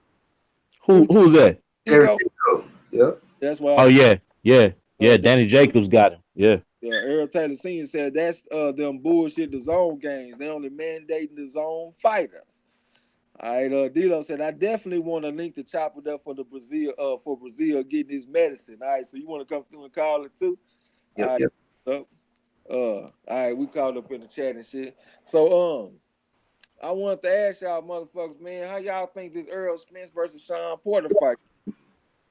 You know what I'm saying? I mean, I know a lot of people just thinking that Errol Spence automatically just gonna go out there and beat the brakes off of him. But we do know that Sean Porter is a tough fighter, 276-14 as an amateur. He don't really come and lay down for nobody, you know what I'm saying? He gonna at least come and fight. So how do y'all think this fight gonna play out, man? We start with bro. What you think about it? Man, I see the same old Porter maker. He can't box for nothing. You know what I'm saying? His outside game is really non void. He should just be the regular Porter. I see him coming forward. I see him getting pieced up coming forward. You know what I'm saying? I see him taking a knee early. You know what I'm saying? I just see this fight just being aggressive. Earl say he's gonna punish him. So it's gonna be the same old Earl. He gonna be right there to get beat on. I see goddamn Porter trying to get up out of there when times get rough, and Earl like bring your ass on over here. You know what I'm saying? I just see a good thrashing, man, a good beat down, man. Could be a stoppage. But okay, sure. What you think, Ruff? Man, if you would have asked me about Porter's chances after the Danny Garcia fight, I would have felt just probably 2% better than I feel right now. But watching Porter against Ugis, I thought Ugis beat that nigga, man. And you couple that on top of the fact that he's scared of Errol Spence. That nigga got fear in his heart, bruh. I know he be peeing the bed at night, having nightmares about that nigga Errol Spence, bruh. And his mannerisms, his actions, the way he talked, the way he maneuver, everything already states to me that Spence got that psychological edge on him already, man. He believe in the boogeyman. You know what I'm saying? To Porter, the boogeyman is real. And I think Porter gonna go in there and he gonna dog walk him. 9th round KO. He gonna stop him. Yeah, he gonna beat that body up and break him down. 9th round TKO. I'll say that TKO. El Chapo, what you think? Yeah, I got Spence in that fight, man. I think Porter's probably gonna set up in the 3-point stance, and as soon as Errol Spence steps back to probably try to punch him, Sean Porter's gonna try to go in there and tackle him, but he ain't gonna get it off because Errol Spence is gonna go ahead and throw it out there before he gets to him because he likes to play football. but L told me before he jumped off to go ahead and give them his pick, and he told me that he's riding with Sean Porter. Yeah. All right, man. When I look at this fight, I just don't like. Number one, Sean Porter is a fan of Errol Spence. When Errol Spence fought against Kell Brook over there in England, Sean Porter was over there to support him. He wasn't over there scouting. He was over there to support. He's a fan of Errol Spence. You know what I'm saying? I don't really think he really want to fight Errol Spence. I don't see what Sean Porter can do. If he fight him on the inside, he gonna get all them body shots and all kind of looping shots and shit that Earl got. If you fight him on the outside, he gonna be taking all kind of stiff jabs and shit to the face. I just can't really find a range that I think Sean Porter has an advantage in. I'm leaning towards Sean Porter getting stopped. I know Sean Porter got a solid chin, but he has been knocked out in his life. He was knocked out in the Pan American Games as an amateur and shit. That's the only time he ever been knocked out, but it has happened. And he got knocked out with headgear on. You know what I'm saying? So I'm leaning towards Errol Spence definitely in this fight. Hey, appreciate that. Gregory Wise said Canelo would need another supply of clenbuterol to make 154. The redhead cheater will drop that belt. No way he fights Charlie at 160. The fight will be competitive for 4 to 6 rounds before Spence turns Porter out. Yeah, it'll be competitive for a little while, man. But I'm with you. I think Earl gonna put it all together. You know what I'm saying? I like the rhyme with it, put it together like Mayweather, but you know what I mean though. Lala D says she going to the fight. Goddamn, she gonna be ringside. Get her some footage while you're out there. She said she got Spence by unanimous decision. King Grissom, what's up with it, man? What's going down? Yeah, Lala D said, yeah, probably a stop. That's what I'm thinking. I'm thinking Earl gonna stop him. Earl Taylor Sr. said Porter will have to be the bully, which will be his demise. Man down by 7-round knockout. K. Diddy will throw the towel in. Yeah. J1 Pro Da Vinci said Spence by unanimous decision. 10 rounds to 2. I think Earl gonna stop him, man. I really do. I think so. J1 Pro Da Vinci said he'll be back. All right, that's what's up. Winston Lee said, I see Kenny Cannon shooting in the towel. Goddamn, he gonna shoot in that Hadouken like you playing Street Fighter in this motherfucker. Hey, y'all don't forget that I got some trivia and I got a Joe Gans breakdown if y'all want me to slide into that shit. You know what I'm saying? But we just really came to chop it up. So if y'all want me to do the trivia, y'all just say trivia. Goddamn, we'll jump on it. But everybody get their take on that shit? On what? I had to get up for a second. We just talking about Earl Spence versus Sean Porter. Oh yeah, I went first. Okay. And I think about Top Cat, he there? Nah, he on mute and shit, so he good. So I want to also ask, what do y'all think? Hey, my bad. Now I'm here. What was the question? Earl Spence versus Sean Porter. How you think it's gonna go? Man, I feel the same way you felt on it, man. I think Earl gonna stop him. I think Porter gonna get stopped. I think Porter here for a payday. You know what I'm saying? He might put up a fight for long as it lasts. You know what I'm saying? I think it'll start out and he'll start to figure out like Mikey, it ain't nothing in this arsenal that can you know what I'm saying? He just ain't gonna be. I think Spencer's gonna be too big, too smart for him, man, and start putting the pound game on that nigga, man, and they gonna tap out. Kenny and them gonna tap out. It's gonna be the worst day of Kenny life, man. All right. Let me look in the chat a little bit. Benedict Emmanuel said, who winning? Caleb Plant versus Benavidez or Eaton Callum Smith versus Benavidez? Goddamn Benavidez get throwing them combinations and shit, man. But I think I got what weight class is that's 168? 168. That's 168. Damn, Caleb Plant versus Benavidez, man. Hey, I'm gonna go ahead and say, man, I got Plant in that one, bro. Man, I'm gonna say I'm all in on David Benavidez for 168 against anybody. I'm just gonna say it. Benavidez stand up straight and tall, throw a lot of combinations and shit. It just seems like Caleb Plant is more technically sound than Benavidez. I don't think Benavidez got a deep amateur background either. You know what I'm saying? He's still young. He's like, what, 22 years old or something like that? I think I got towards Caleb Plant too, man.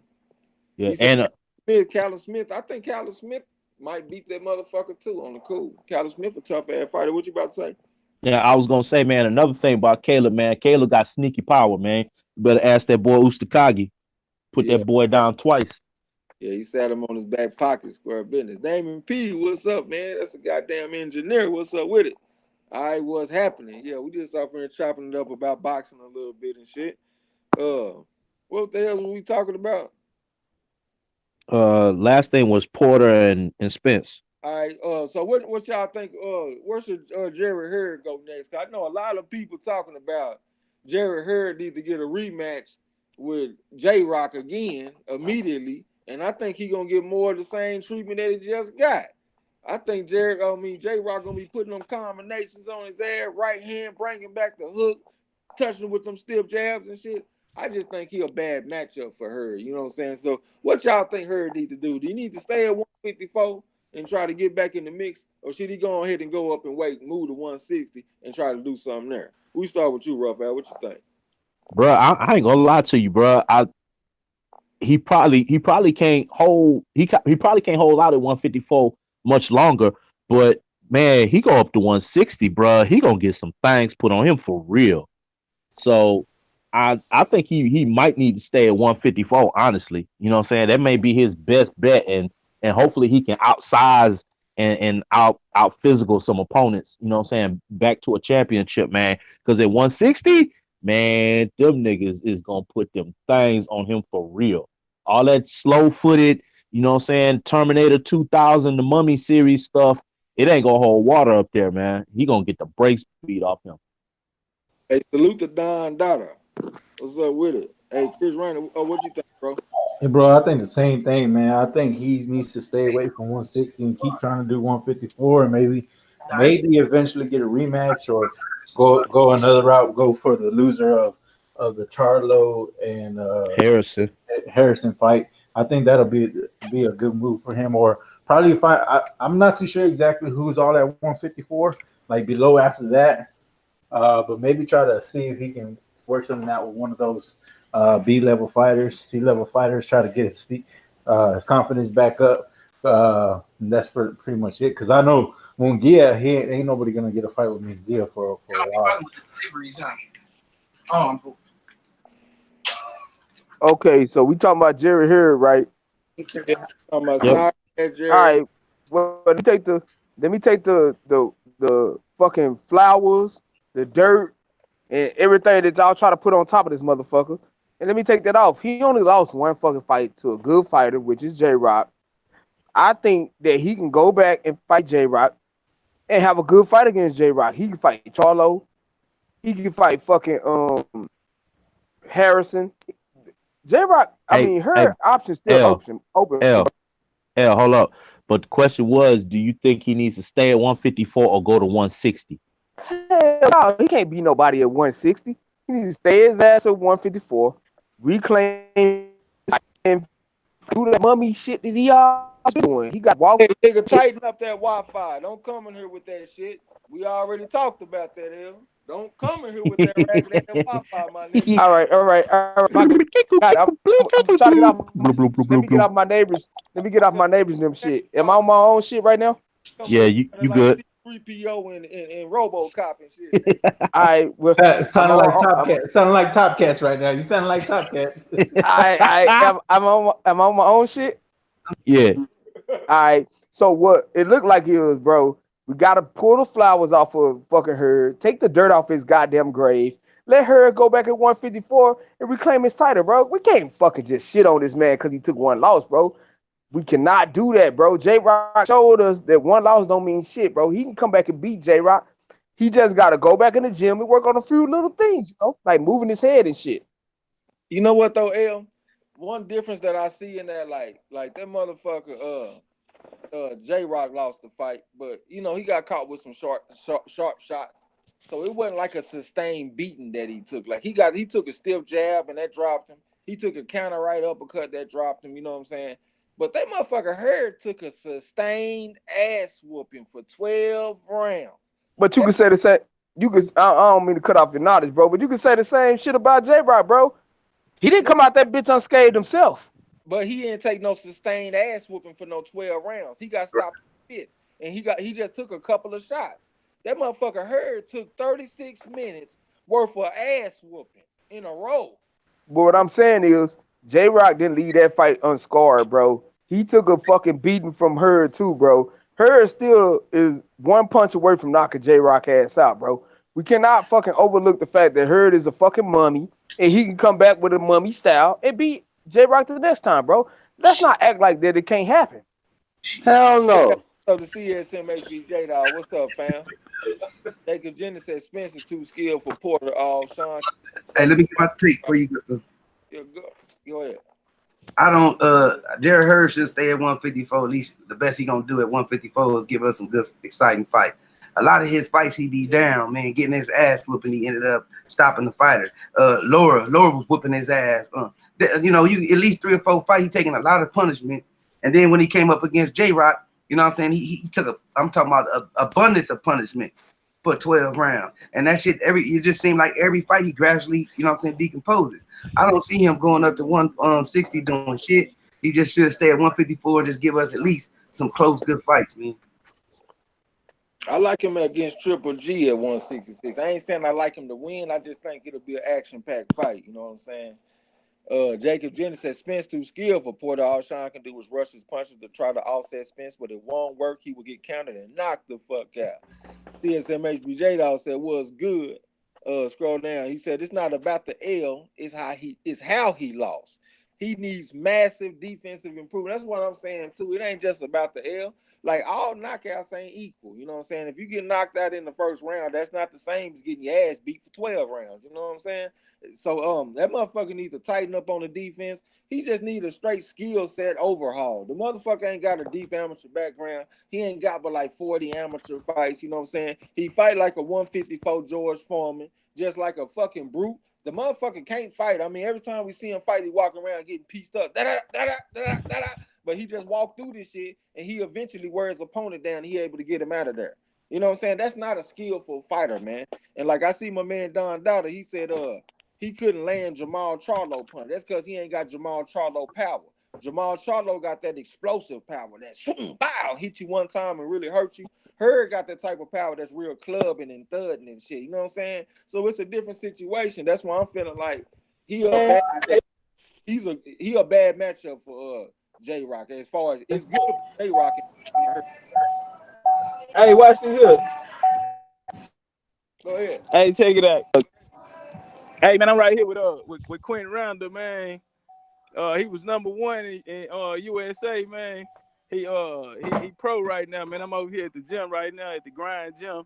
You know what I'm saying? He finna go in here and work out. He fight Saturday, May 18th, man. He wanna holler at y'all real quick. Hold up. All right, Hey, what's good? Yo, there you go. What's up, Q? Man, chill, Oh man. shit. I'm just putting the word out there, man. Be looking out for them. They sleeping on me right now, but I'm gonna take everything they ain't trying to give me. Nah. I'm gonna have to go this Bernard Hopkins route, but trust me, I'm gonna get to it. But hey, just stay tuned, man. I'm gonna give y'all good fights. Hey, watch this here. Hey, y'all was just breaking down that HURD. He was just building on it. Hey, look, tell him what you was talking about that HURD fight.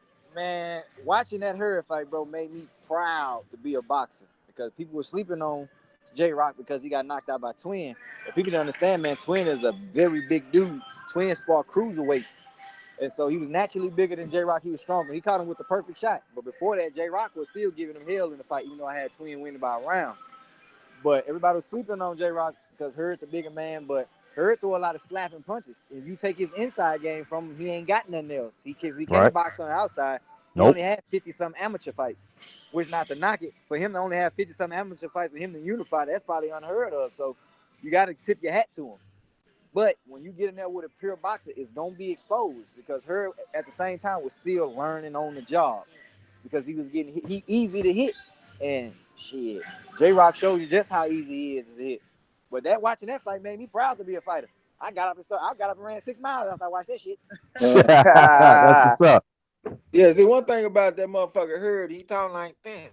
That motherfucker talking like he talking out his nose because he takes so many punches all the goddamn. Yeah, he gonna be punch drunk in the long run taking punches like that. Cause that shit ain't healthy. Right, man. You can't be like that in the fight game, man. This ain't tough, man, my nigga. You know what I'm saying? Especially on that elite level that he at. You know what I'm saying? So I just think J-Rock will fuck him up just pretty much any time they fight, in my opinion. Hey, real talk, man. We always used to talk like behind the scenes, man. And one thing that we always said was HURD takes too many punches. And we were all saying, man, hey, it's gonna catch up with him. And we just didn't know when. J-Rock was the win. And he showed, man, hey, it done caught up with you, bro. Yeah. You know what I'm saying? His hand speed or lack of hand speed, lack of foot speed. And I'm glad that I'm glad Q brought that point out about he ain't got no kind of outside game, bro. He is 99.9% inaccurate from the outside. He got to be inside to be able to get anything off. And J-Rock has the perfect that boy, inside game because even when HURD had his moments, J-Rock stole it right back. Yep. He stole a plate back from every time. And that's how you beat a champion. And my only concern was, I was like, man, okay, they ain't HURD hometown. And I said a prayer for bro. I said, I don't even know this man. I said, man, please don't cheat this man. Because I know how hard it is when you're in here training like a dog for a fight. And you making so much sacrifices. And you got these stank-ass judges that'll give it to the next man just because you in his hometown. So I was like, man, please don't cheat this man. Because ain't no controversy here, man. That man worked for that. That man earned that. And they had it a little closer than I had it. I really had it like 4 rounds to 8. They had it a little closer, but I respect it. They made the right call. They made the right call. Yeah, it was hard to get Real the nigga talk. around, bro. But it was still Real talk. overall, it was a perfect fight for boxing because you're going into the Errol Spence and Sean Porter fight. That's gonna be an action-packed fight. That fight gonna tell you something. Everybody's picking Earl to win, and I'm picking Earl to win too because I sparred the man. But we don't know how Earl's gonna react when he get hit by a solid power shot, and Sean Porter gonna hit him. Before Earl stopped this man, if he stopped him, Sean Porter gonna hit him. Sean Porter gonna turn into a dog on the one time. I just want to know how Earl gonna respond to that, even though I still got Earl winning. Okay, you got that Pacquiao Thurman. It depends on if Pacquiao coming in tip-top shape, man. He gonna give Thurman all types of hell. Yes, sir. Yeah. Talk that boxing shit, Q. Talk that shit, give bro. Thurman all types of hell because he throw punches at awkward angles and he throw a lot of punches straight down the pipe. And we didn't see Thurman hurt to the body. We didn't see Thurman hurt to the jaw. Man, Pacquiao is a vet. Floyd said it so many times. This man is not easy to fight. Broner went in there with that sweet shit and got beat up on. And so, but I still got Thurman edging him out because of youth and athleticism.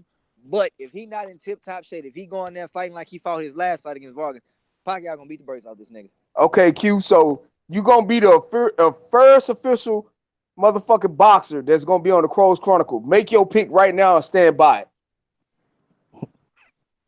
Oh hell yeah, shit! I'm around with Earl, and I'm around with I'm around with Earl, but I'm gonna ride with Pac-Man, bro. I'm gonna ride with Pac, even though I think Thurman gonna win. I'm gonna ride with Pac though.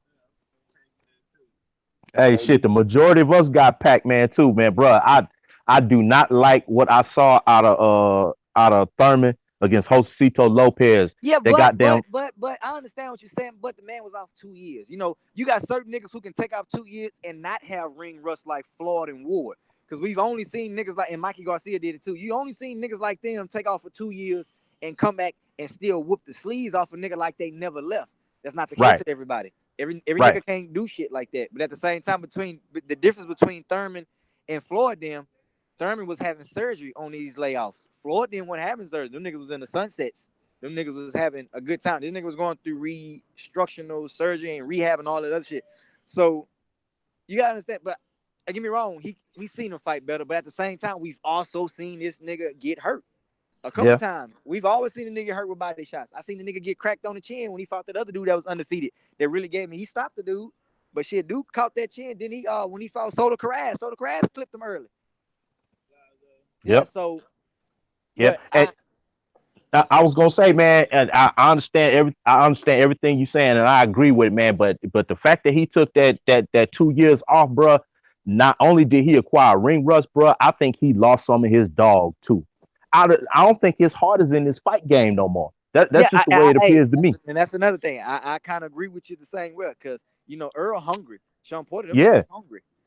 I don't think he is hungry as he first was. I think when he unified, he kind of was like, man, I unified and that's it.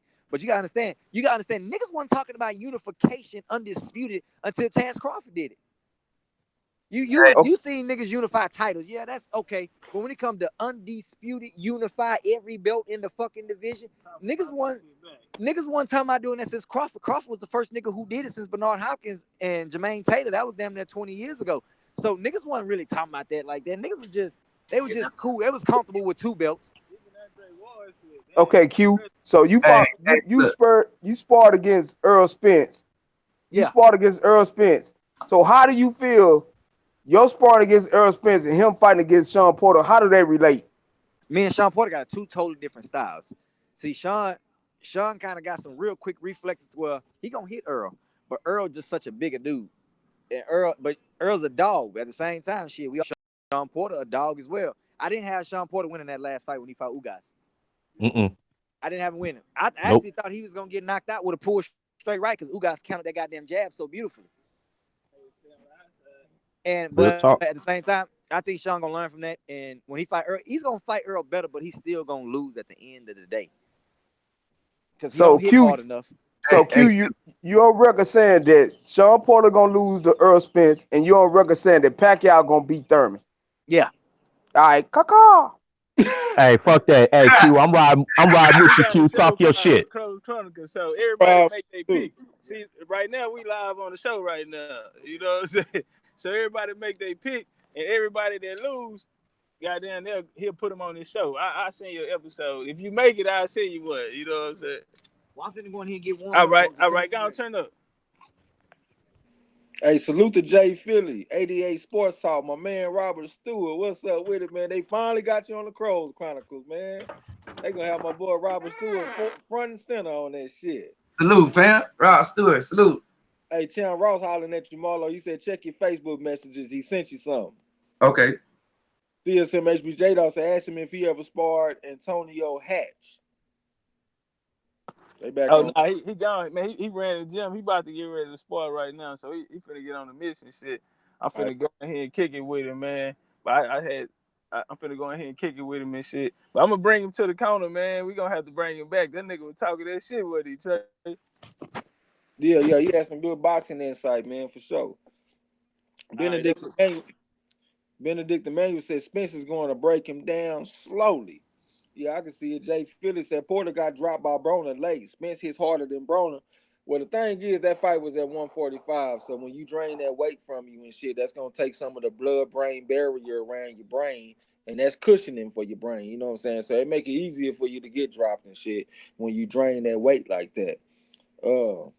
Jay Philly say salute. Still rewatching the great J-Rock win for Philly. Goddamn, Philly stand up.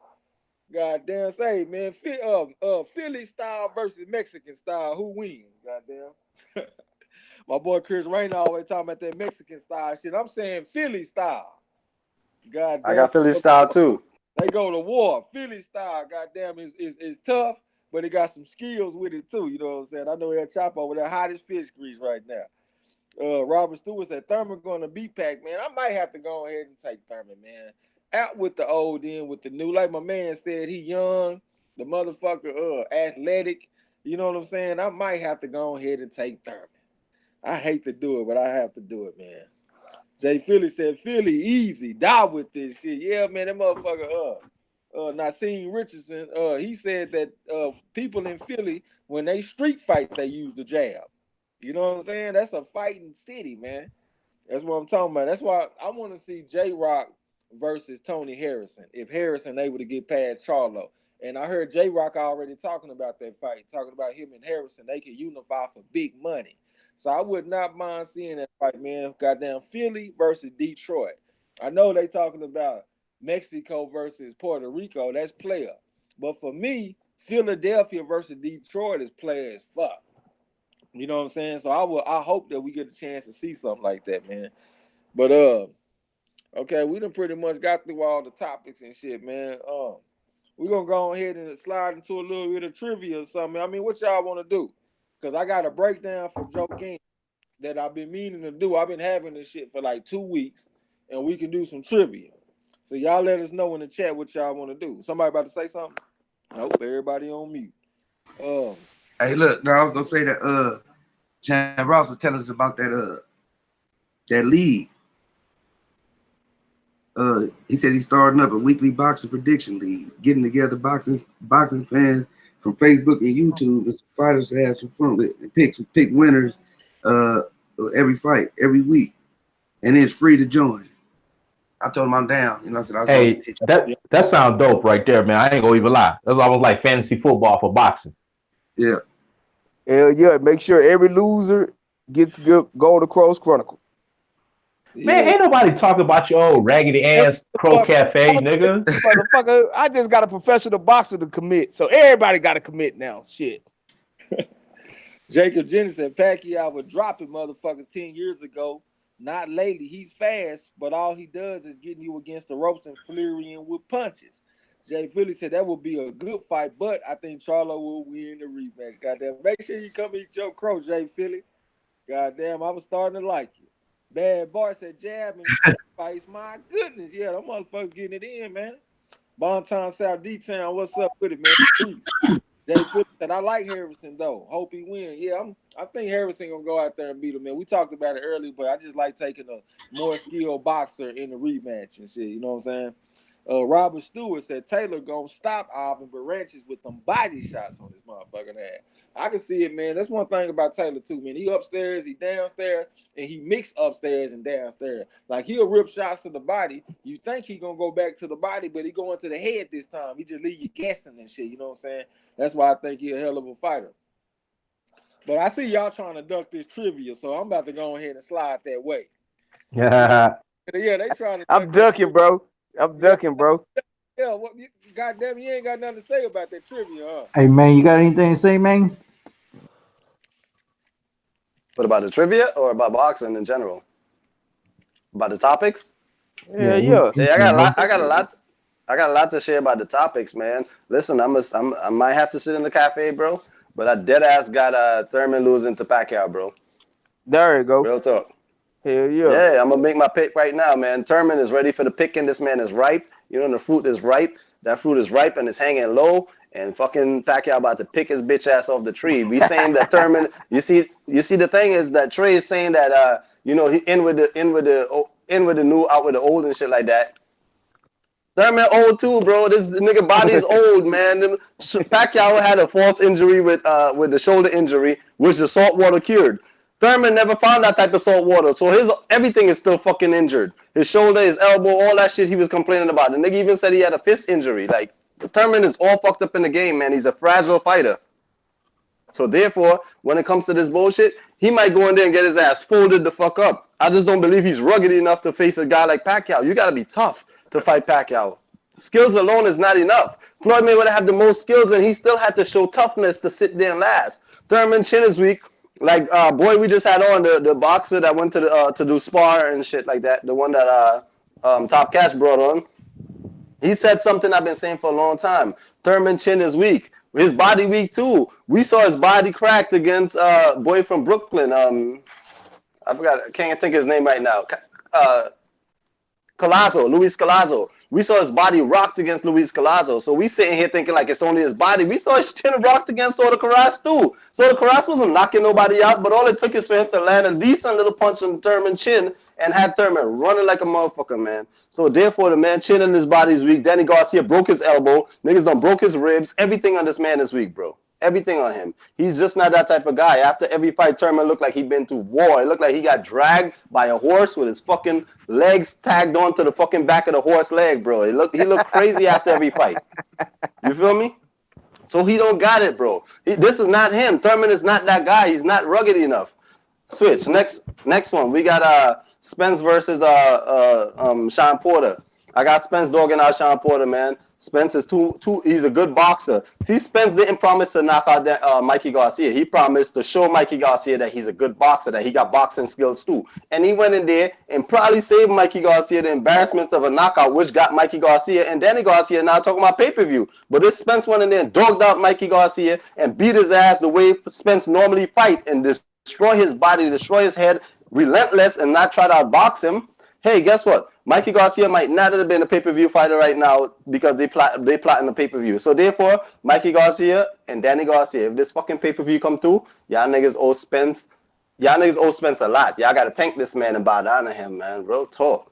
I'm not gonna keep going though. I'm not gonna keep. Hey, hold up. Who you got in Danny versus Mikey? Danny Garcia versus Mikey Garcia? Yeah. I put in the chat earlier. I said I got Danny Garcia.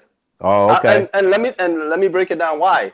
Danny Garcia is an aggressive puncher. He's a heavy puncher. This guy sit down and punches, and he can clip you and hurt you. Danny Garcia hurt almost every single body he fought, man.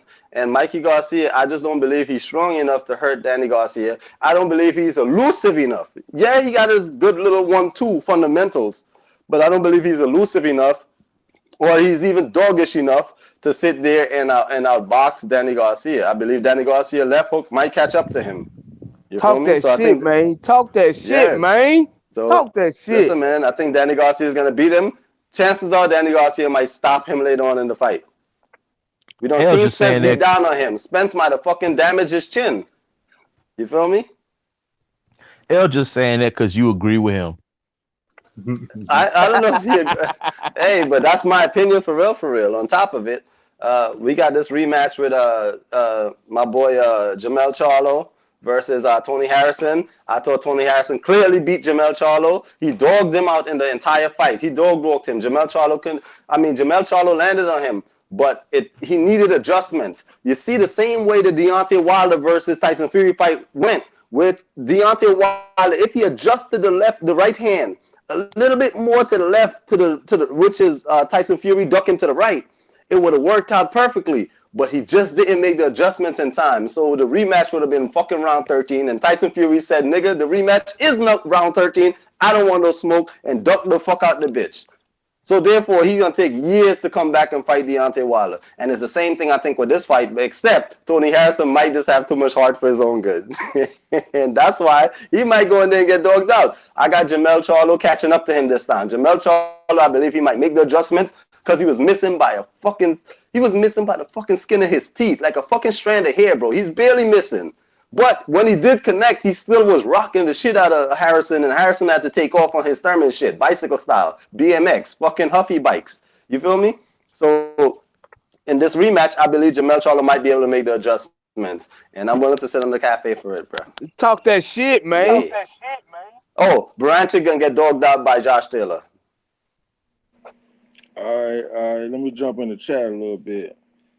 Damn. Hey, bro, you think you can put your phone on whatever that shit is that make your shit not bang my eardrums like that? And this nigga done came through and gave me a goddamn migraine headache. That motherfucking fast. All right, let me look in the chat. Bad Bart said, for all that talk about Keith, he's never touched the camera. He done showed some toughness and shit. Chan Ross had 11 fights on schedule this week to pick from. All right, I'm going to try to get into that shit, bro. I think I saw you put your email in the chat. I'm going to go back and find it and try to get in. Jay Philly said, boy was going in. Danny easy. Mikey's power don't carry the 147. Boxing Sauce, what's up, homie? Said, yes, my people just tuned in. Hope everyone's good. Chan Ross said, I agree. Danny beats Mikey by decision. Jacob Jennings said, Thurman ain't old. He's in his prime. What is he talking about? I think he's saying, like, old as a fighter. You know what I'm saying? Like, not like his chronological age. It's like he taking injuries and having to stay out for a long time and all that kind of shit. So he thinking he old as a fighter and shit. I think that's what he's saying. I think somebody had said something about Thurman chin. Thurman seemed to have a decent chin, but I'm a say this on Thurman's behalf. Thurman seemed like he can't take shots to the body, but if you actually go back and look at them shots, he mainly taking liver shots. Like that shit that Collazo hit him with, he hit him with a looping left hand to the body from the southpaw stance. That would be in the liver area. And Keith Thurman didn't even see the shit coming. You know what I'm saying? A lot of fighters, they would actually go down from that punch. So it was actually kind of impressive that Keith Thurman didn't go down and he was able to move around until he was able to recover. You know what I'm saying? I ain't going to come to his aid too much because I'm an Earl Spence fan. You know what I'm saying? But I will say that on his behalf, though, just to be fair and shit. Hold on. Jay Phillips said, I think the judges will rob Harrison this time. Mark my words. They might. I won't be surprised. Lee say, Jacob, I thought you talking to somebody named Jacob. Oh, Jacob Jennings. Yeah, my bad. Mark Wonderly, goddamn, what's up? Utah in the house. The Bears. I am Will. What's up with it? Salute to the panel. Omega Red was going down. Chan Ross said, hey, I had a Huffy. Don't disrespect the Huffy riders, goddamn. I had a Miri and a Mongoose. Robert Stewart, facts, goddamn. You say I done said some real shit. Mark Wonderly, MARLO'S Corner, what's up with it? Omega Red say salute to Marlo. I am Will say salute to Marlo, goddamn. He over there on mute, though. He probably getting his little asthma pump together and shit. But like I was going to do before, man, we're going to jump into a little trivia. You know what I'm saying? And keep our boxing knowledge up and shit. And I ain't picked no real super hard questions. I just picked some basic questions that us as boxing fans should be able to know. You know what I'm saying? So I'm going to jump into it. So my first question is, and y'all in the chat, if y'all want to answer, y'all going to have an advantage. Answer in the chat. You know what I'm saying? But the first question is, what year was the first boxing match registered in England? My damn Will said, all right. Chan Ross said, I had a Huffy, then switched to a Mary. Yeah. Once again, what year was the first boxing match registered in England? This should be some easy shit. It shouldn't take no Google. Y'all should be able to come straight off the dome with this shit. You know what I'm saying? Chris Rainer said 1856. No, sir. That ain't even close. Once again, what year was the first boxing match registered in England? That'll be Main Boxing Biker, fresh off of Google. You know what I'm saying? 1681, that's the answer. So the first boxing match was registered in England in 1681. So the next question, who is boxing's first two-time lineal champion in any division? Once again, who is boxing's first two-time lineal champion in any division? And I think I got this from BoxRec, if I ain't mistaken. Once again, who is boxing's first two-time lineal champion? I'm seeing Roughhouse down there talking about Joe Gans. That's a good guess. That's a good guess. I'm impressed with the guess, bro, just by you even saying that shit. Jay Philly say Henry Armstrong. No, sir. It is not Henry Armstrong. Robert Stewart talking about Terrence Bud Crawford. This man crazy. Maine talking about John L. Sullivan. No, sir. Lala D. Jack Johnson. No, ma'am. Bad Bart Sullivan. No, sir. Eric Jenkins. No, sir. Floyd Mayweather. Once again, who is boxing's first two-time lineal champion in any weight class? And this according to BoxRec. I'm about 90% sure I got this shit from BoxRec. I'm still not seeing it down there. CSM HBJ Dog says Sugar Ray Robinson. Chris Rayner said Floyd Patterson. Jay Philly Butterbean. This man crazy. J1 Pro Michael Moore. No, sir. I'll give y'all the initials. His initials are GD. GD are his initials. Robert Stewart talking about Roy Jones Jr. No, sir. Who is boxing's first two-time lineal champion? Chris Rayner talking about Stanley Ketchel. I could have sworn I just said this man initials with GD. Goddamn, you don't listen, Chapo. GD, Lala D got it. That will be George Dixon. And that's according to BoxRec. So if the shit is wrong, y'all don't even chop my head off. Y'all go get that BoxRec. Next question. How many times did Benny Leonard defend his lightweight title in his 8-year reign? Once again, how many times did Benny Leonard defend his lightweight title in his 8-year reign? I'm seeing 5, 13. I am Will said he called it. Where you at, man? I ain't see you call it. Where you at? Where you at? I don't see you. I don't even see it. All right, I see 5, 13, 18. El Finici got it at 7. Fresh off of Google. Google master, goddamn. He got one of them Google glasses on his face and shit. All right, next question. Who did Sugar Ray Robinson defeat for the colored welterweight title on August 22nd, 1938?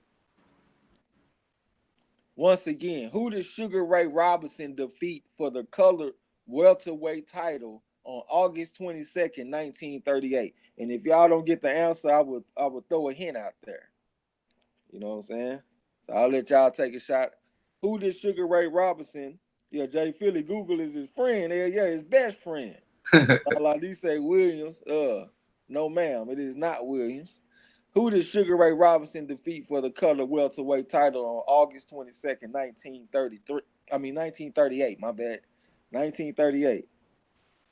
Y'all don't be bashful, man. Y'all put a couple of them out there. Lala D say Jack Chase. I'm going to say no, man. Mark Wonderlick say he plead the fifth. Goddamn, shoot a couple of guesses out there, man, and I'll give y'all a hint. I'll say that I'm going to give you a hint right now. The motherfucker was in the Black Murderers Row. He was a member of the Black Murderers Row. Who did Sugar Ray Robinson defeat for the colored welterweight title on August 22nd, 1938? I'm still not seeing it. Joe Gans, Lloyd Marshall, Jimmy Doyle. I'm not seeing the answer. I will give y'all another hint. This man was not from the United States of America. He was not born here. Charlie Burley. Nope, not Charlie Burley. The man was not born in the United States. I know Lala D gonna get that one. There she go real quick with the Coco Kid. That would be Herbert Coco Kid Lewis. That was the fighter. Herbert Coco Kid Lewis. All right, good job, Lala D. Next question. Who defeated Joey Maxim for the light heavyweight title?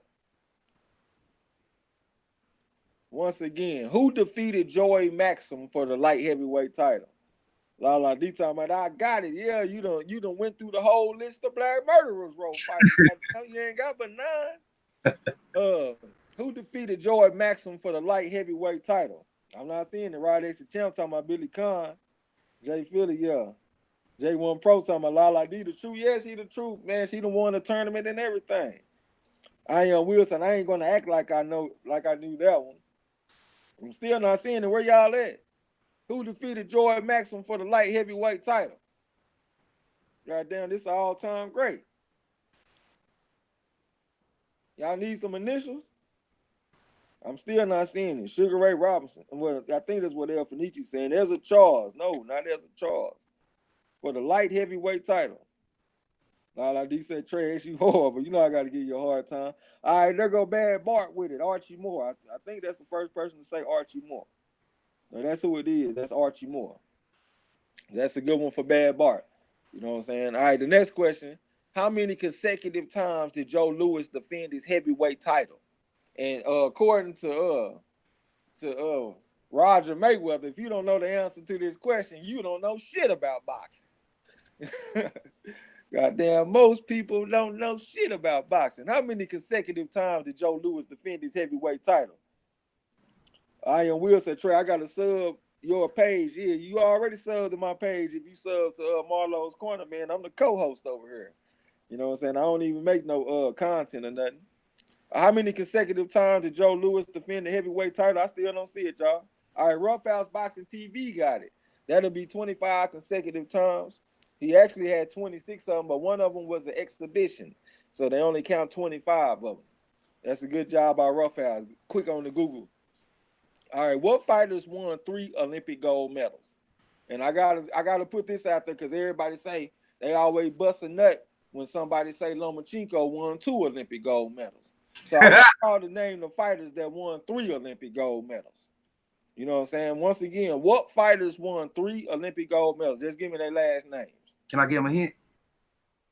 You got a hint for him? Go and throw him a hint. It's from Cuba? Yeah, a couple of them at least from Cuba. Jay Philly got Teofilo. I'm gonna say that's Teofilo Stevenson. So that's one of them. Who are the other 2 fighters to win Olympic gold medals? Lala D say Sound Langford, no man.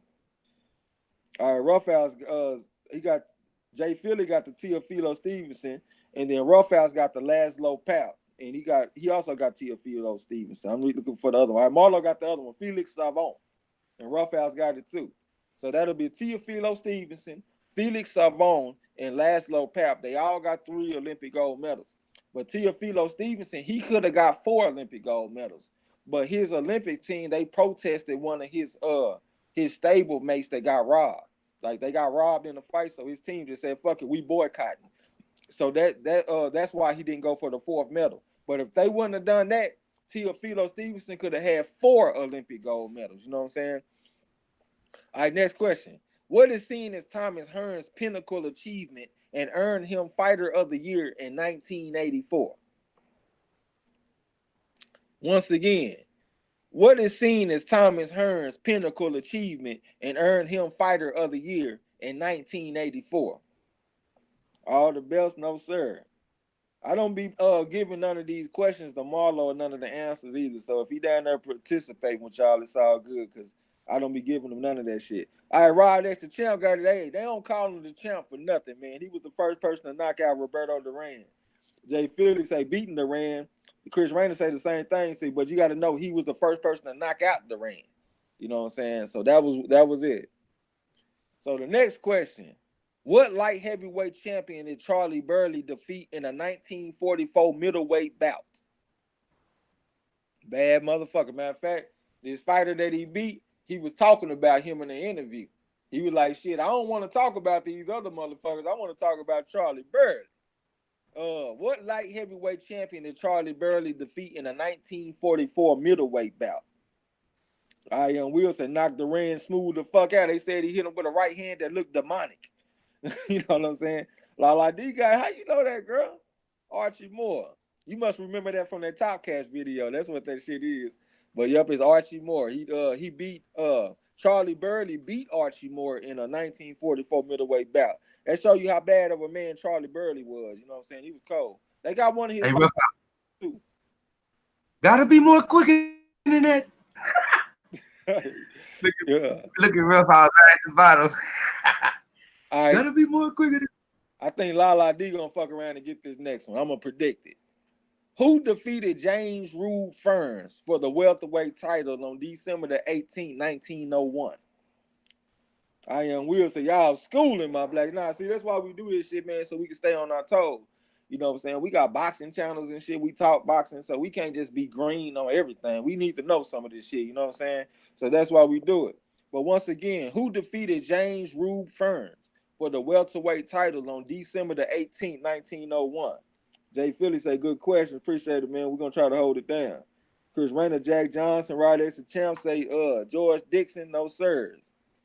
Once again, who defeated James Rude Ferns for the welterweight title on December the 18th, 1901? I put the pressure on Lala D to see if I could break her. Goddamn, because I remember we did this question a long time ago and she actually got this shit right. It might have been a reverse, but I know she got this type of question right. That'll be Rough House Boxing TV. Barbados Joe Walcott. I see you with the right behind him, Jay Philly, but that's who it is. Barbados Joe Walcott. The motherfucker was 5'1.5" and was whooping niggas pretty much from like welterweight to light heavyweight at 5'1.5". You know what I'm saying? Barbados Joe Walcott won the damn welterweight title from James Rude Ferns. So that's a good job on that. All right, next question. What American bare knuckle boxer was a former slave and is most famous for his 2 losses to English champion Tom Cribbs? Once again, what American bare knuckle boxer was a former slave and is most famous for his 2 losses to English champion Tom Cribbs? I ain't even write down the answer to this one, but I know the answer though, so it's all good. Once again, what American bare knuckle boxer was a former slave and is most famous for his 2 losses to English champion Tom Cribbs? I'm not saying y'all supposed to be quick on the draw with this one, man. Y'all disappointing me over here. Eric Jenkins say Jack Johnson. No, sir. Goddamn, man. Hey, man. Y'all tripping right now. Y'all supposed to been up in there. Yeah, J1 Pro got it. That'll be Tom Mahler, no. You know what I'm saying? He was a bad motherfucker. He could fight like a motherfucker. He had went up to New York and had became like the American champion. And then he turned around and went to England and fought Tom Cribbs the first time. He really beat Cribbs. But they cheated him and shit, you know what I'm saying? And then he got caught up fucking around with them snow bunnies and shit out there in England and got towed up in a rematch fucking around with Tom Cribbs. But that's Tom Mahler, though. Next question. Who defeated Tommy Burns for the heavyweight title in 1908? And I just want to see the goddamn shit just going fast. I just want to see the shit going fast. Who defeated Tommy Burns for the heavyweight title in 1908? Goddamn, I want to see it going fast. I just want to see the answer just stacking up in this motherfuckers. I know y'all got to know this. This is the most asked question that we have had on our channel. Chris Rayner down there, Rod X the champ, Rough House, La D. Thank y'all, man. Jack Johnson. I appreciate y'all getting that question right because we done asked that shit a million times. Next question. Who defeated Jack Dempsey for the heavyweight title in 1926? I see y'all down there. I appreciate that, man, them damn Jack Johnsons. Once again, who defeated Jack Dempsey for the heavyweight title in 1926? Lala D, the Galveston Giant. Jay Philly, Jack Johnson, the great. Yeah, motherfucker had that defense on his ass. Rough I say, Jess Willard. That is not Jess Willard. I said, who defeated Jack Dempsey for the heavyweight title in 1926? I ain't say who beat Jack Johnson, because that would be Jess Willard. But I'm saying who beat Jess Willard? Goddamn. Oh, no, who beat Jack Dempsey? I'm tripping. Who beat Jack Dempsey for the heavyweight title in 1926? I'm not seeing it down there. I'm saying Willard, Rocky, Jay Philly. That would be Gentleman Gene Tunney, the fighting Marine. You know what I'm saying? I got a lot of respect for Gene Tunney. I think he was an excellent fighter. I don't like the fact that he didn't fight black fighters and shit in his time. He said he'll never fight one. You know what I'm saying? But he was a hell of a fighter, though. All right, next question. What do Barney Ross, Henry Armstrong, and Bob Fitzsimmons all have in common? Now, y'all should know this one quick, too. What do Barney Ross, Henry Armstrong, and Bob Fitzsimmons all have in common? I see y'all down there with the Gene Tunney. My man, Little Feezy, what's up, bro? Salute to the panel in the chat. What's going down? We just been chopping it up on this boxing, doing a little bit of trivia and shit. La D, the lineal, Rough House Southpaw. What was my question? No. What do Barney Ross, Henry Armstrong, and Bob Fitzsimmons all have in common? Lala D said the lineal. Yeah, they all did win lineal championships. That's something that they have in common. But what's the main thing they have in common that history gonna remember them for? You know what I'm saying? It's something specific that I'm talking about. Okay, Roughhouse say lost the first fights. Henry Armstrong lost his first fight. I don't know about Barney Ross and Bob Fitzsimmons. All right, Jay Philly held belts in 3 weight classes. See, and it was real weight classes. You know what I'm saying? I ain't talking about 140, 147, and 154. I'm talking about like 126, 135, 147, like the actual real weight classes, not the weights in between. You know what I'm saying? So that was very impressive. They was 3 division champions. Okay, next question. Who is the first fighter in history to win titles in 5 different weight classes? I always like when that number start going down when we do trivia. Motherfuckers got to get their goat smelling ass up out of here because they don't know shit about this boxing shit. I love to see that shit. You know what I'm saying? Once again, who is the first fighter in history to win titles in 5 different weight classes? Goddamn, it's easy to sit around and scratch your ass and throw your opinion out there, but when you need to know this knowledge, it's something a little bit different. You know what I'm saying? Who is the first fighter in history to win titles in 5 different weight classes? They saying Pac-Man. It is not Pac-Man. Mark Wunley said, Marlo's corner, I need a wrench, brother. What the hell you doing without a wrench? All right, Rod Ace the Champ got it. That would be Thomas Hitman Hearns. Absolutely. Good job, Rod Ace the Champ. We don't call him the champ for nothing. That's a 2-time champ, by the way. All right, check this out. Who is the only man in the last century to have a longer reign as undisputed middleweight champion than Marvin Hagler? I see y'all down there, Sugar Ray Robinson and shit. I am Wilson. I'm learning more boxing now. Yeah, that's what we all do it for, bro. It ain't no dick swinging contest to see who got the biggest dick in the boxing trivia. It's just so we can all learn. You know what I'm saying? So we can all, talk, with some knowledge about boxing and shit. Right. Y'all saying B-Hop. I'm going to read it to you again. Who is the only man in the last century to have a longer reign as undisputed middleweight champion than Marvin Hagler? I still don't see the answer. Y'all want his initials? If y'all want the initial, just say initials. I'll give y'all a hint. He a white dude. He ain't black. He white. Once again, who is the only man in the last century to have a longer reign as undisputed middleweight champion than Marvin Hagler? And I think I got this from BoxRec also. I'm saying B-Hop, Roy Jones. Nah, he ain't even black. Jay Philly initials, TZ. Chris Rainer said, Gennady Golovkin, get out of here with that blasphemy, bro. I don't never do no questions about Anthony Joshua, Gennady Golovkin, or none of that shit. You know what I'm saying? That ain't gonna never be the answer. The Crusher now, not Kovalev, man. This his initials are TZ. TZ are his initials.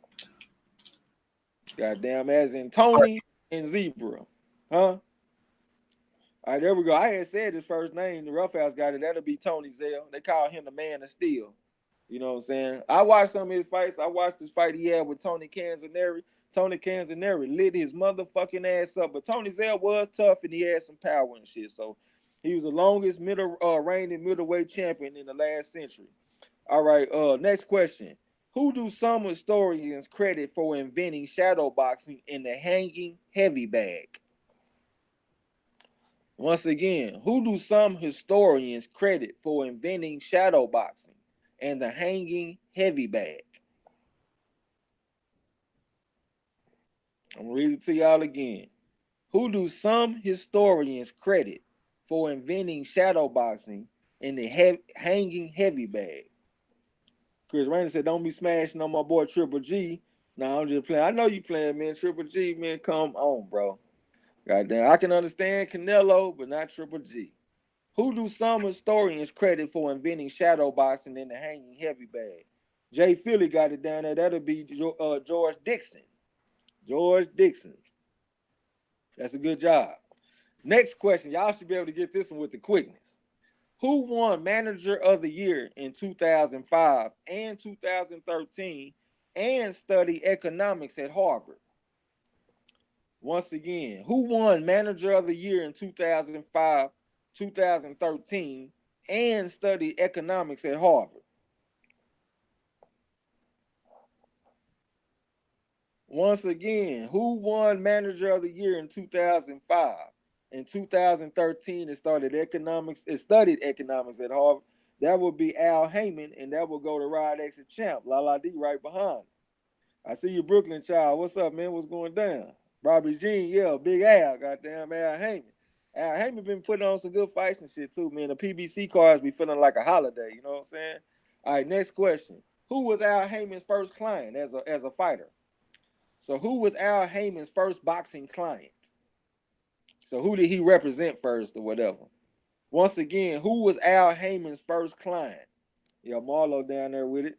That'll be Vernon Forrest. He got an advantage over y'all though, because he can hear the question before y'all. You know what I'm saying? So I'm gonna give it to Rod X and Champ, man, because he down there with the people, goddamn. I'm a people's champ. I'm gonna get after Rod X and Champ. Goddamn. Next question. What? All right, this is gonna be a tough one, man. See, I'll get y'all Google Glass ready. What boxing legislation ushered in what many boxing historians consider the golden age of boxing? I almost read out the goddamn answer too. But we boxing fans, so we should know this. What boxing legislation ushered in what many boxing historians consider the golden age of boxing? Love Grooves Japan, what's up with it, man? What's going down? I see you up there with your Vernon Forrest and shit. Rough out say the Ali Act. Goddamn, he did shoot something out there though. Jacob Jennings talking about Joe Calzaghe. Marlo say Queensberry rules. Yeah, he way off on this one, y'all. So y'all got a chance. What boxing legislation ushered in what many boxing historians consider the golden age of boxing? Eric Jenkins, stay down there talking about that Ali Act. No, it ain't the Ali Act. Bobby Jean talking about the Queensberry rules, the Marquise of Queensberry rules. No, that ain't it. I'm gonna say that the golden age lasted for 30 years. It lasted for 30 years. It lasted from 1920 to 1950. That's what many boxing historians consider the golden age in boxing. And that's actually, I think it is the golden age too, because that's what I like to go back and look at my film and shit on. That's where you go back and look at Benny Leonard and all these fighters and shit. You know what I'm saying? They was getting it in. Mago's Law, I don't even know what that is. Say uncle if y'all don't know and you give in. You can always say uncle. You can plead the fifth. You can just throw up a 5. You know what I'm saying? But what boxing legislation ushered in what many boxing historians consider the golden age of boxing? What you say, like the long count? Marlo talking about the long count. I guess that's when you got to go to the neutral corner between rounds. Yeah. Dr. Jack Johnson Man's Act. That's a good guess, I suppose. Eric Jenkins say the 15 rounds in boxing. Jay Philly No Mas, Eric Jenkins' uncle. That would be the Walker Law that was passed in 1920, and it expired in 1950, and it regulated boxing. So that ushered in the golden age of boxing. That was the Walker Law from 1920 to 1950, and it regulated boxing. I guess boxing was like a free-for-all before then, you know what I'm saying?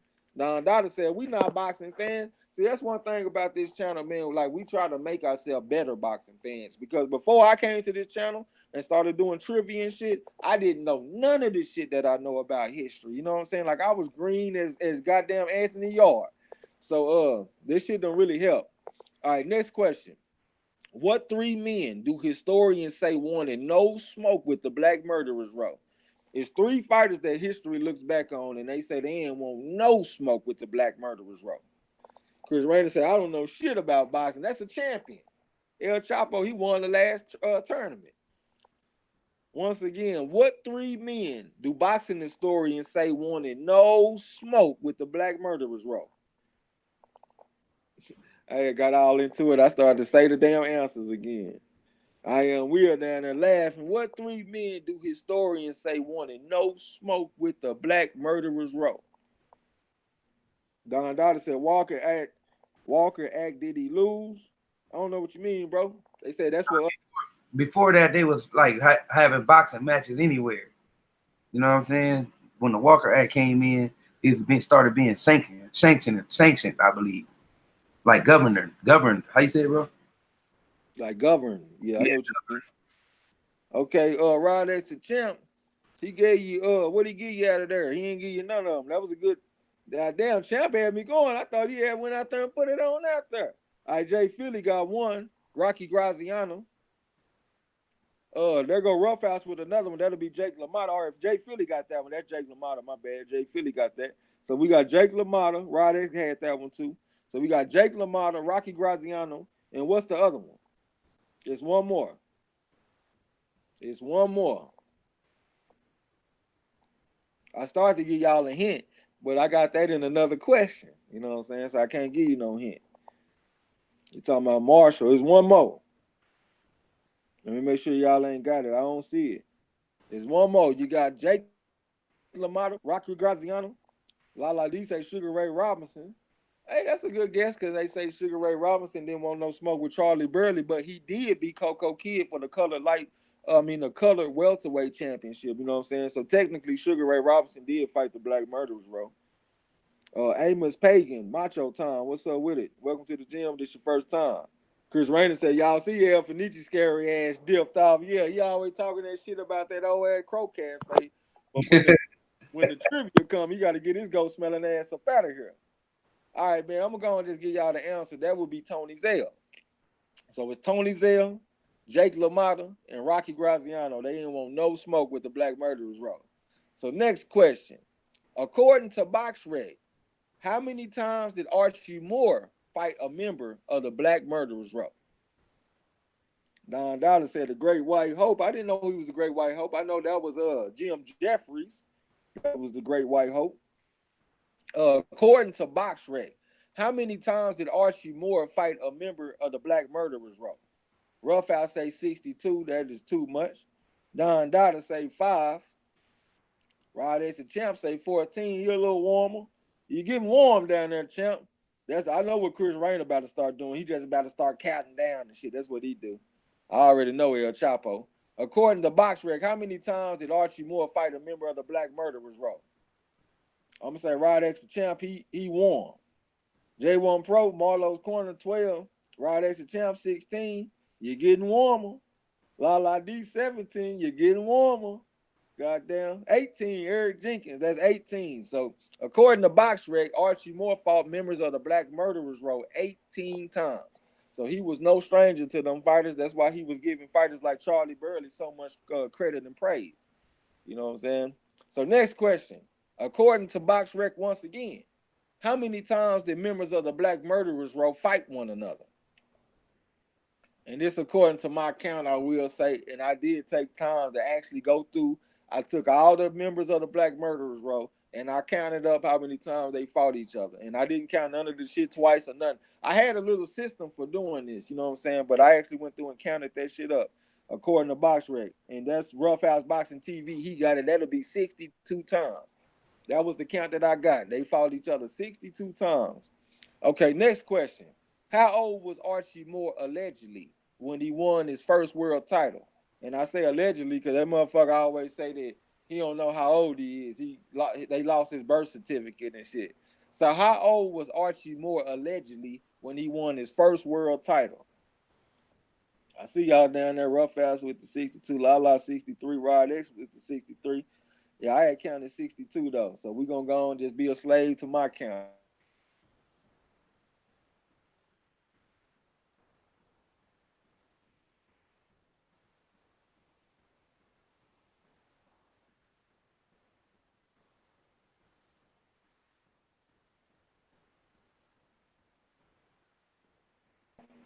Hey, them motherfuckers knocked me out, man. I don't know what the fuck just happened this day. Goddamn. Let me look at Oh, I was wondering why I got quiet. I thought you was waiting on that. Hey, you know I don't sit up here being quiet and shit. So if I get quiet, you know something wrong. Rod X and Champ got it though. That'll be 36 years old, followed by Eric Jenkins down there with it. Rod X and Champ, you down there counting down. Goddamn, be confident in your answer, Champ. That's 36. All right, next question. Which member of the Black Murderers Row had reportedly over 600 amateur fights and was the first black fighter to win the Golden Gloves? Once again, which member of the Black Murderers Row reportedly had over 600 amateur fights and was the first black fighter to win the Golden Gloves? Lala D, Marlo just sat there quiet. Up on this gas like shit. What's going on? Right? Yeah. Which member of the Black Murderers Row had reportedly over 600 amateur fights and was the first black fighter to win the Golden Gloves? All right, that'll be Lala D. That will be Aaron Little Tiger Wade. That's another good job by Vamos Campeona. I'm Rod X first. Who got it?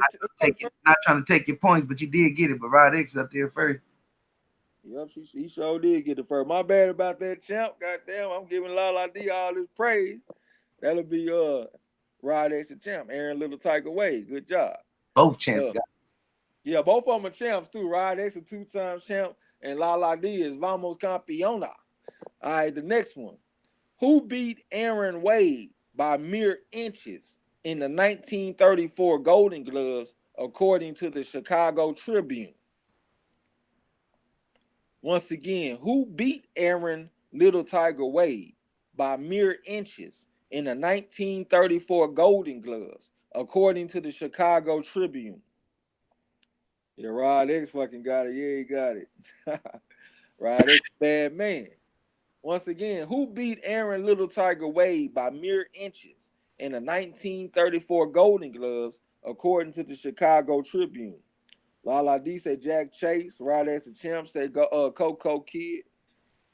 Once again, who beat Aaron Little Tiger Wade by mere inches in the 1934 Golden Gloves, according to the Chicago Tribune? This fighter has been mentioned today. You know what I'm saying? So I will say Sugar Ray Robinson. Y'all go ahead and ask for a hint if you need a hint. He has been mentioned today. He's been mentioned today a couple of times. I had a couple of questions that involved him. I see y'all down there with that Charlie Burley. It is not Charlie Burley. Y'all got to think about it. This is 1934. This is the Golden Gloves. This is one of the first Golden Gloves that they ever had. I think the Golden Glove might have started maybe like 2 years before in 32 or something like that.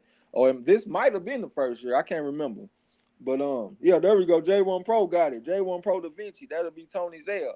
And that's probably why he didn't want no smoke with the Black Murderers Row. Because he already had smoke with one in the amateurs, and he barely got past him. And a lot of people were saying that Aaron Little Tiger Wade actually beat Tony Zell in the 34 Golden Gloves. You know what I'm saying? Tony Zell got a gift. All right, next question. What member of the Black Murderers Row did Henry Armstrong refuse to fight? Henry Armstrong ducked this motherfucker. Once again, what member of the Black Murderers Row did Henry Armstrong refuse to fight? I don't remember where I got this from either. I don't never just make up shit off the top of my head, so y'all ain't got to worry about that. I got it from somewhere, even if it's weak-ass Wikipedia. I got it from somewhere. All right, where you at? Rod X the champ, goddamn. He said they don't call him a champ for nothing. Goddamn, that'll be, oh, no, I'm tripping. I done got this shit backwards in my mind. That'll be Rough House Boxing TV, and that'll be Coco Kid, goddamn. Herbert Coco Kid Lewis. That's who Henry Armstrong refused to fight. So that's a good job by Rough House. That's the baddest Google fingers in the West, goddamn. Well, towards the East. All right, next question. Who was the first man to knock out Archie Moore? Basic little question that we need to know as boxing fans. You know what I'm saying? Who was the first man to knock out Archie Moore? Y'all got to know the first man to knock out Archie Moore. We asked that question a billion times on the channel. You know what I'm saying? These are just some of the questions that we done asked over the year, because we've been doing this channel for like a little bit over a year now. You know what I'm saying? So these are some of the questions that we done asked. Lala D say Burley. Rough House say right. I don't even know what we talking about. This man talking about the Wright brothers. Nigga, we ain't talking about building airplanes. We talking about boxing, my brother. Who was the first man to knock out Archie Moore? I still don't see it. Booker, Marciano, Ezra Charles, no sirs. Who was the first man to knock out Archie Moore? I'm disappointed in y'all right now, man. This is a staple on our channel. You know what I'm saying? We done asked this question too many times. Look at J1 Pro Da Vinci, Rocky Marciano. No, sir, it's not Rocky Marciano. Y'all don't do me like this, man. I thought we had good going. Who was the first man to knock out Archie Moore? I'm going to go and give y'all want a hint? His initials are EB. EB is the initial. Marlo got it. He fresh off of Google. Eddie Booker. Good job, bro. Eddie Booker, first man to knock out Archie Moore. Jay Philly down there talking about Jimmy Bivens. No, it's Archie Moore. I mean Eddie Booker. Next question. Why was Eddie Booker's career cut short? Because y'all know that motherfucker died. Well, he didn't die, but his career got cut short very early when he was like 26 years old, smack dab in the middle of his prime. So why was Eddie Booker's career cut short? I Am Will said he had a heart attack. It was something physical. He ain't had a heart attack, though. Once again, why was Eddie Booker's career cut short? Lala D said his hearing. That's close. Marlo got another one. That's a good one. Is he had an eye injury. He had an eye injury that fucked him up. Eric Jenkins had bad tooth infection. Now, that was actually, I think that was Pancho Villa that died from a tooth extraction. Ain't that a bitch? Go to the dentist to get a tooth extraction and you end up losing your life. Yeah, that was Pancho Villa on that one. But yeah, he had an eye injury. Next question. What Canadian welterweight fought a trilogy with Barney Ross and knocked out Benny Leonard in the 6th round in 1932? Don Dollar said, we just like boxing. Yeah, we love this boxing shit, man. Little Rock, what's going down with you? Once again, what Canadian welterweight fought a trilogy with Barney Ross and knocked out Benny Leonard in the 6th round in 1932? And I'll give you a hint. Unc on our cartoon, Unc and Nephew, he brought up this fight on one of our cartoons and shit that we got. And I guess that can be a plug. If y'all ain't checked out our cartoon, make sure you check out the cartoon. We got like 6 episodes over there. Check out the playlist. Once again, what Canadian welterweight fought a trilogy with Barney Ross and knocked out Benny Leonard in the 6th round in 1932? So you know the motherfucker wasn't no joke. Eric Jenkins say Frenchie Fresh. I don't even know what that is. Who is Frenchie Fresh? Hey, if y'all need a hint, man, goddamn. His initials. All right, there go J1 Pro Da Vinci. He back with the Jimmy McLaurin. Him and Roughhouse made it back around the same time. Exactly, Jimmy McLaurin. That's the fight we was talking about. Barney Ross versus Jimmy McLaurin on our cartoon and shit. All right, next question. Who is boxing's first 2-time lineal lightweight champion? Now, the one I asked for George Dixon, that was first 2-time lineal champion, period. But this question is, who is boxing's first 2-time lineal lightweight champion? Don Dollar said, smoke the light button. Appreciate that shit. Eric Jenkins said, I don't know. Yeah, man, you can plead the 5th. You can throw up the 5, or you can say uncle. You know what I'm saying? And I'll give you the answer. But once again, who is boxing's first 2-time lineal lightweight champion? Amos Pagan said Devon Razor. I don't even know who the fuck that is. Hey, man, you can't come in here making me feel like a casual. Goddamn, I'm running this show. Once again, who is boxing's first 2-time lineal lightweight champion? Y'all should know this too, man. Y'all was guessing this person earlier when y'all was guessing the other question. So I'll put that out there as a hint. And I told whoever came with this answer, I think it was Roughhouse, I said that I was proud of him just for guessing this guess, but it was wrong. Eric Jenkins say Perez. Who is Perez? This man coming here talking about Rosie Perez. Roughhouse said, gang, who you talking about, man? Oh, Joe Gans. There we go. Gans. That's who you talking about. It is Joe Gans. Exactly. So boxing's first 2-time lineal lightweight champion, that will be Joe Gans. Okay, next question. Who did Henry Armstrong defeat for the featherweight title? I see y'all down there. Yep, Joe Gans. Yeah, I know that autocorrect. I was kind of slow and shit. Next question. Who did Henry Armstrong defeat for the featherweight title? Y'all talking about Tony Canzoneri. That was a bad motherfucker. He wasn't the answer, but he could fight his ass off, though. Amos Pagan said throwing in the towel. Sorry, what you mean throwing in the towel on the trivia? Goddamn, we ain't got but a few more questions left, man. Hang in there. J1 Pro said Henry Armstrong wins featherweight title. I don't know what I said. I meant, who did Henry Armstrong defeat for the featherweight title? Who did he win it from? All right, Jay Philly got it. That's a good one, man. That'll be P.D. Saron. Goddamn. That's who we beat for the featherweight title. Next question. Who did Henry Armstrong defeat for the lightweight title? Once again, who did Henry Armstrong defeat for the lightweight title? Yeah, for the lightweight title. Yeah, y'all got it down there with y'all PD side on. And I'm aware that he did not win these titles in order. You know what I'm saying? But I'm just going to go in order of weight class. So once again, who did Henry Armstrong defeat for the lightweight title? Right there. Y'all supposed to be quick on the draw with this one too, man. Goddamn like clockwork. All right, Jay Philly down there with it. That would be Lou Ambers. Good job on that one. So if I ask them, you already know I got to ask, who did Henry Armstrong defeat for the welterweight title? Once again, who did Henry Armstrong defeat for the welterweight title? All right, there go Eric Jenkins. That would be Barney Ross. Good job on that one. Barney Ross was a bad motherfucker too, man. So that's shout out to Henry Armstrong for beating him. I think Henry Armstrong was the last person that he fought too, if I'm not mistaken. Next question. How many times did Henry Armstrong defend his welterweight title? Jay Philly said Lou Amber's the hurricane. Yeah, that motherfucker looked like one of them. I ain't gonna just say he was like just a straight brawler. Cause see, that's one thing about them fighters back in the day, man. Their technique was so much better that even the brawlers were hard to hit.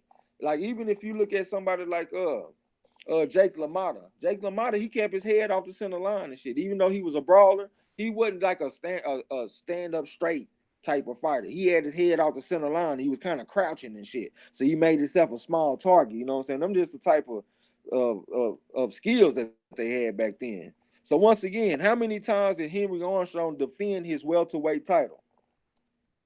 Don Dottie said, where are these videos at, Marlo? I need Trey's calling these fights. Goddamn, we on the fight call this weekend. I'm going to be on that Josh Taylor versus Ivan Baranchis fight. That fight card starts at 1 o'clock p.m. Central Standard Time. So that's going to be early, man. Y'all make sure y'all come through and fuck with us on that fight. You know what I'm saying? Hey, name a fight. He wanted to go back and listen to some of your old ones. Name one, a suggestion you got for him. Oh, a suggestion for old fight? Go back and check out Earl Spence versus Mikey Garcia if you want to listen to a fight call. And I got it time stamped on the video and shit too, you know what I'm saying? I thought that one had some good energy. And in any FL Jogba fight, those are always electric when we call them fights. But the answer is 19. That'll be J1 Pro Da Vinci. You know what I'm saying? Good job on that. All right, next question. What boxing rules preceded the Queensberry rules? So once again, what boxing rules preceded the Marquis of Queensberry rules? Don Dada said Trey X versus a black murderer's row. Goddamn, they had to carry my ass out on a motherfucking stretcher. And y'all know me, man. I'm always talking about, man, I think I can whoop this fighter, man, or something like that. Nah, I can't whoop them dudes, man. Charlie Burley, no sir. I don't want no smoke. What boxing rules preceded the Queensberry rules? The Marquis of Queensberry rules. Once again, what boxing rules preceded the Queensberry rules? Y'all don't do me like this either, man. Come on, y'all know we done been in this history too much for y'all not to be knowing the answer to this question. All right, there go Jay Philly. That man got all the answers. Hey, man, when we right now, we just doing this shit just to stay sharp and stay on our knowledge. But we also do tournaments, you know what I'm saying, where we'll pay out first place and we'll pay second place. It don't be a lot of money. It be like $50 for first place and $25 for second.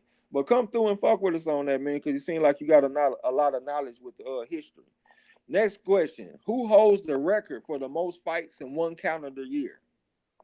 And I'll be real impressed if you tell me what the motherfucker record was for that year.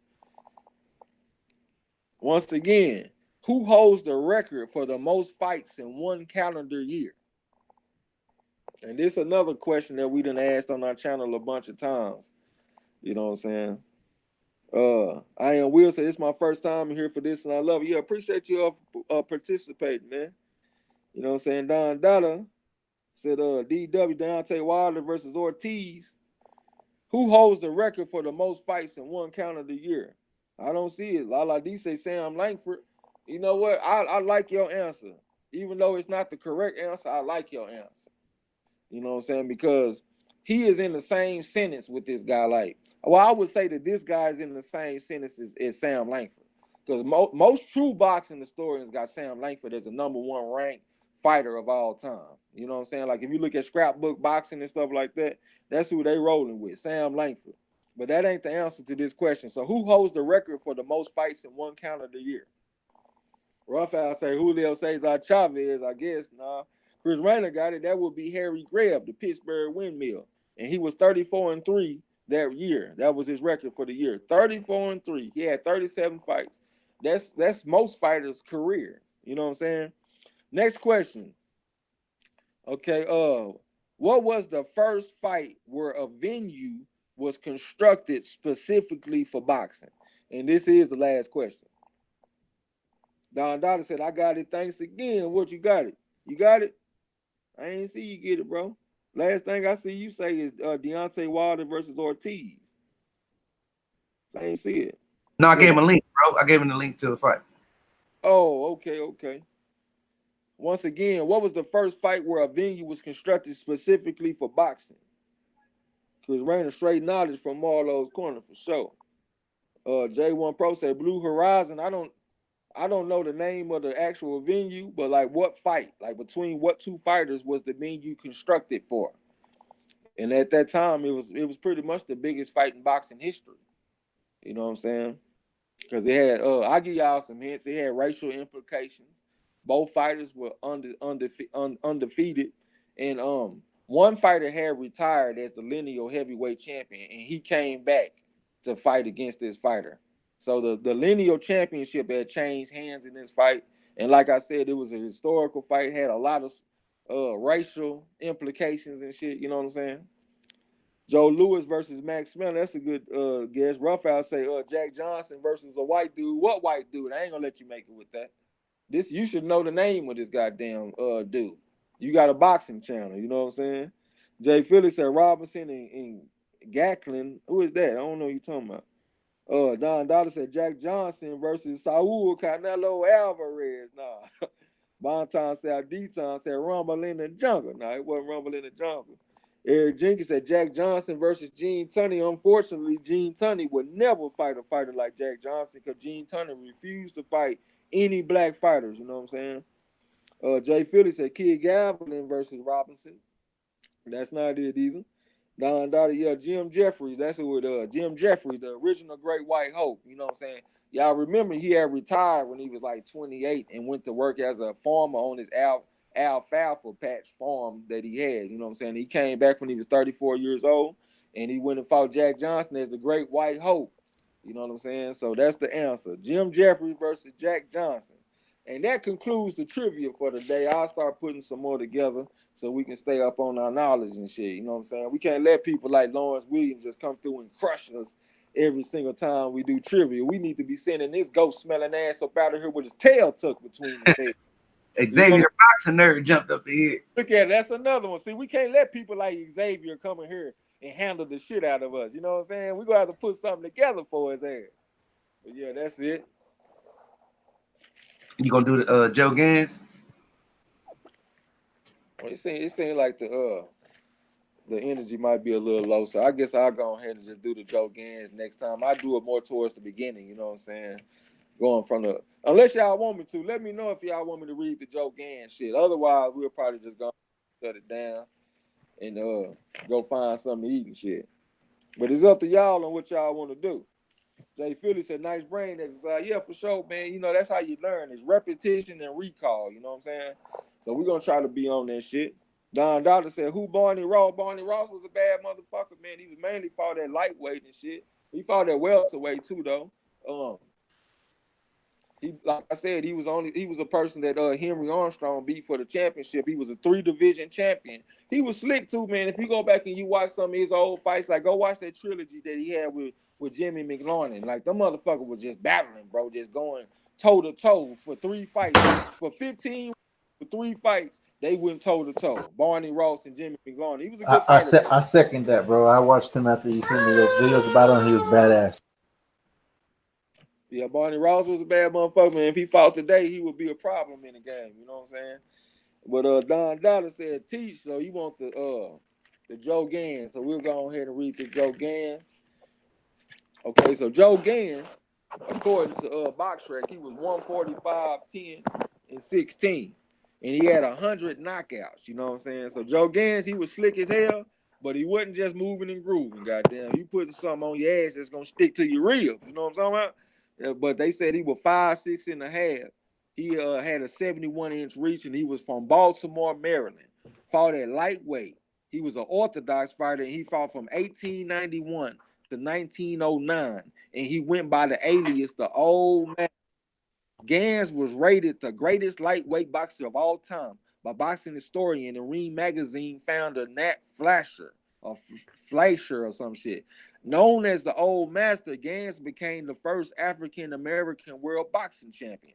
The first African American, not the first black fighter, that would be George Dixon, but the first African American champion is Joe Gans.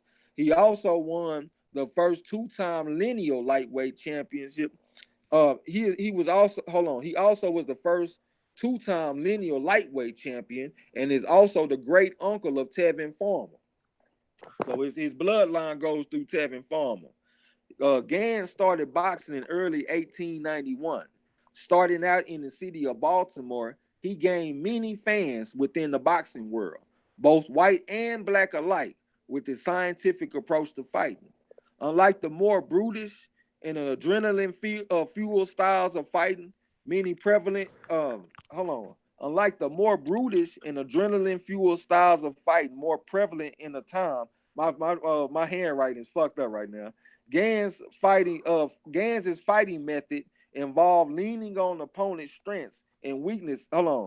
Learning an opponent's strengths and weaknesses in order to compete with the game plan. Yeah, I'm over here fucking this up badly, goddamn. I wrote this shit fast, it's all fucked up. So y'all hang tight with me. A slender man, never weighing over 137 pounds. Gans frequently fought heavier boxers. This adding to the legend of his scientific fighting technique. He became known as a true student of the sport, earning him the nickname the Old Master. On March the 3rd, 1900, Gans quit with an eye injury in the 12th round of his first world lightweight title bout against reigning lightweight champion Frank Ernie, with the fight ending in a TKO. However, in the rematch 2 years later, Gans knocked out Ernie in one round to convincingly take the world lightweight title. So that might be on some trivia in the future. Who did Joe Gans beat for his first title? That would be Frank Ernie. Gans had thus become the first ever African American boxing champion. He also became the first black title holder since the Canadian-born George Dixon, who won the world bantamweight title in 1892, and the island-born Barbados Joe Walcott, who won the world welterweight title on December the 18th, 1901. Gans reigned as champion from 1902 to 1908, so he put in that work. On January 6, 1902, Gans defeated the former world welterweight champion, Canadian-born Eddie Connolly. Gans also defended his lightweight world title against the likes of Steve Crosby, Gus Gardner, Charlie Seeger, Kid McFarland, Ruth Turner, Charles McFadden, and Frank Ernie. In an important title defense, Gans defeated the durable Dane Oscar Battling Nelson in 42 rounds on September the 3rd, 1906. This blockbuster fight, arranged by legendary promoter Tex Rickard, would eventually be honored with a historic memorial. What the fuck I say? I don't even know what the fuck I done wrote, man. That's a goddamn shame. Gans something with future welterweight world championship claimant Mike Twin Sullivan by knockout on January 19th and March 17, 1906 in San Francisco and LA. Gans and Battling Nelson fought for the world lightweight title twice in Colma, California. Gans would win the first but lose the latter by knockout, thus ending his long and impressive reign. Joe Gans died on August 10, 1910 of tuberculosis. He was only 35 years old and had died but not long after his final fight. My bad about that, man. The next one will be better because I wrote that shit fast and my handwriting was fucked up. So I apologize for that, man. I appreciate y'all hanging in with a motherfucker on that. Jay Phillips said, nice channel, gonna check it out more often, take it easy. Yo, we better get up out of here too, man. The alien, what's up with it? Goddamn, he say he talking about coming and talking about Mike Tyson. Jay Phillips said, I always respect the old fighters for sure. Jay Phillips said, boxing has the best history than baseball. That's what's up. All right, that's what's up, man. I appreciate everybody coming through. Rough Ass, you want to say something? Yeah, I was just gonna say, man, hey, iron sharpens iron, bro.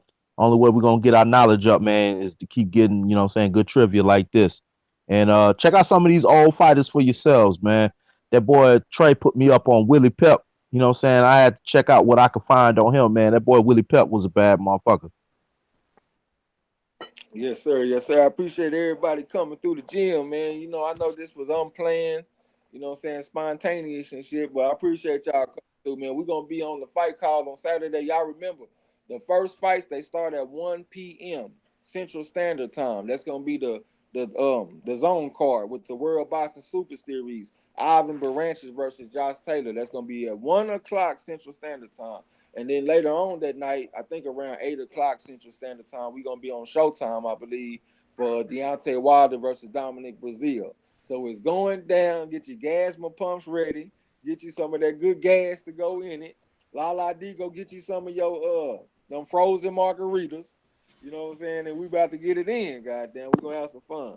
Well, appreciate y'all coming through, man. Yeah, man, it's always fun. Appreciate everybody for coming through, everybody showing support. Always love, man. We're going to be getting ready for the fight this weekend. I hope y'all enjoy y'all week and get ready for the weekend. But until then, don't forget to tell them haters and trolls, the fuck out my gym. You heard him. Gio.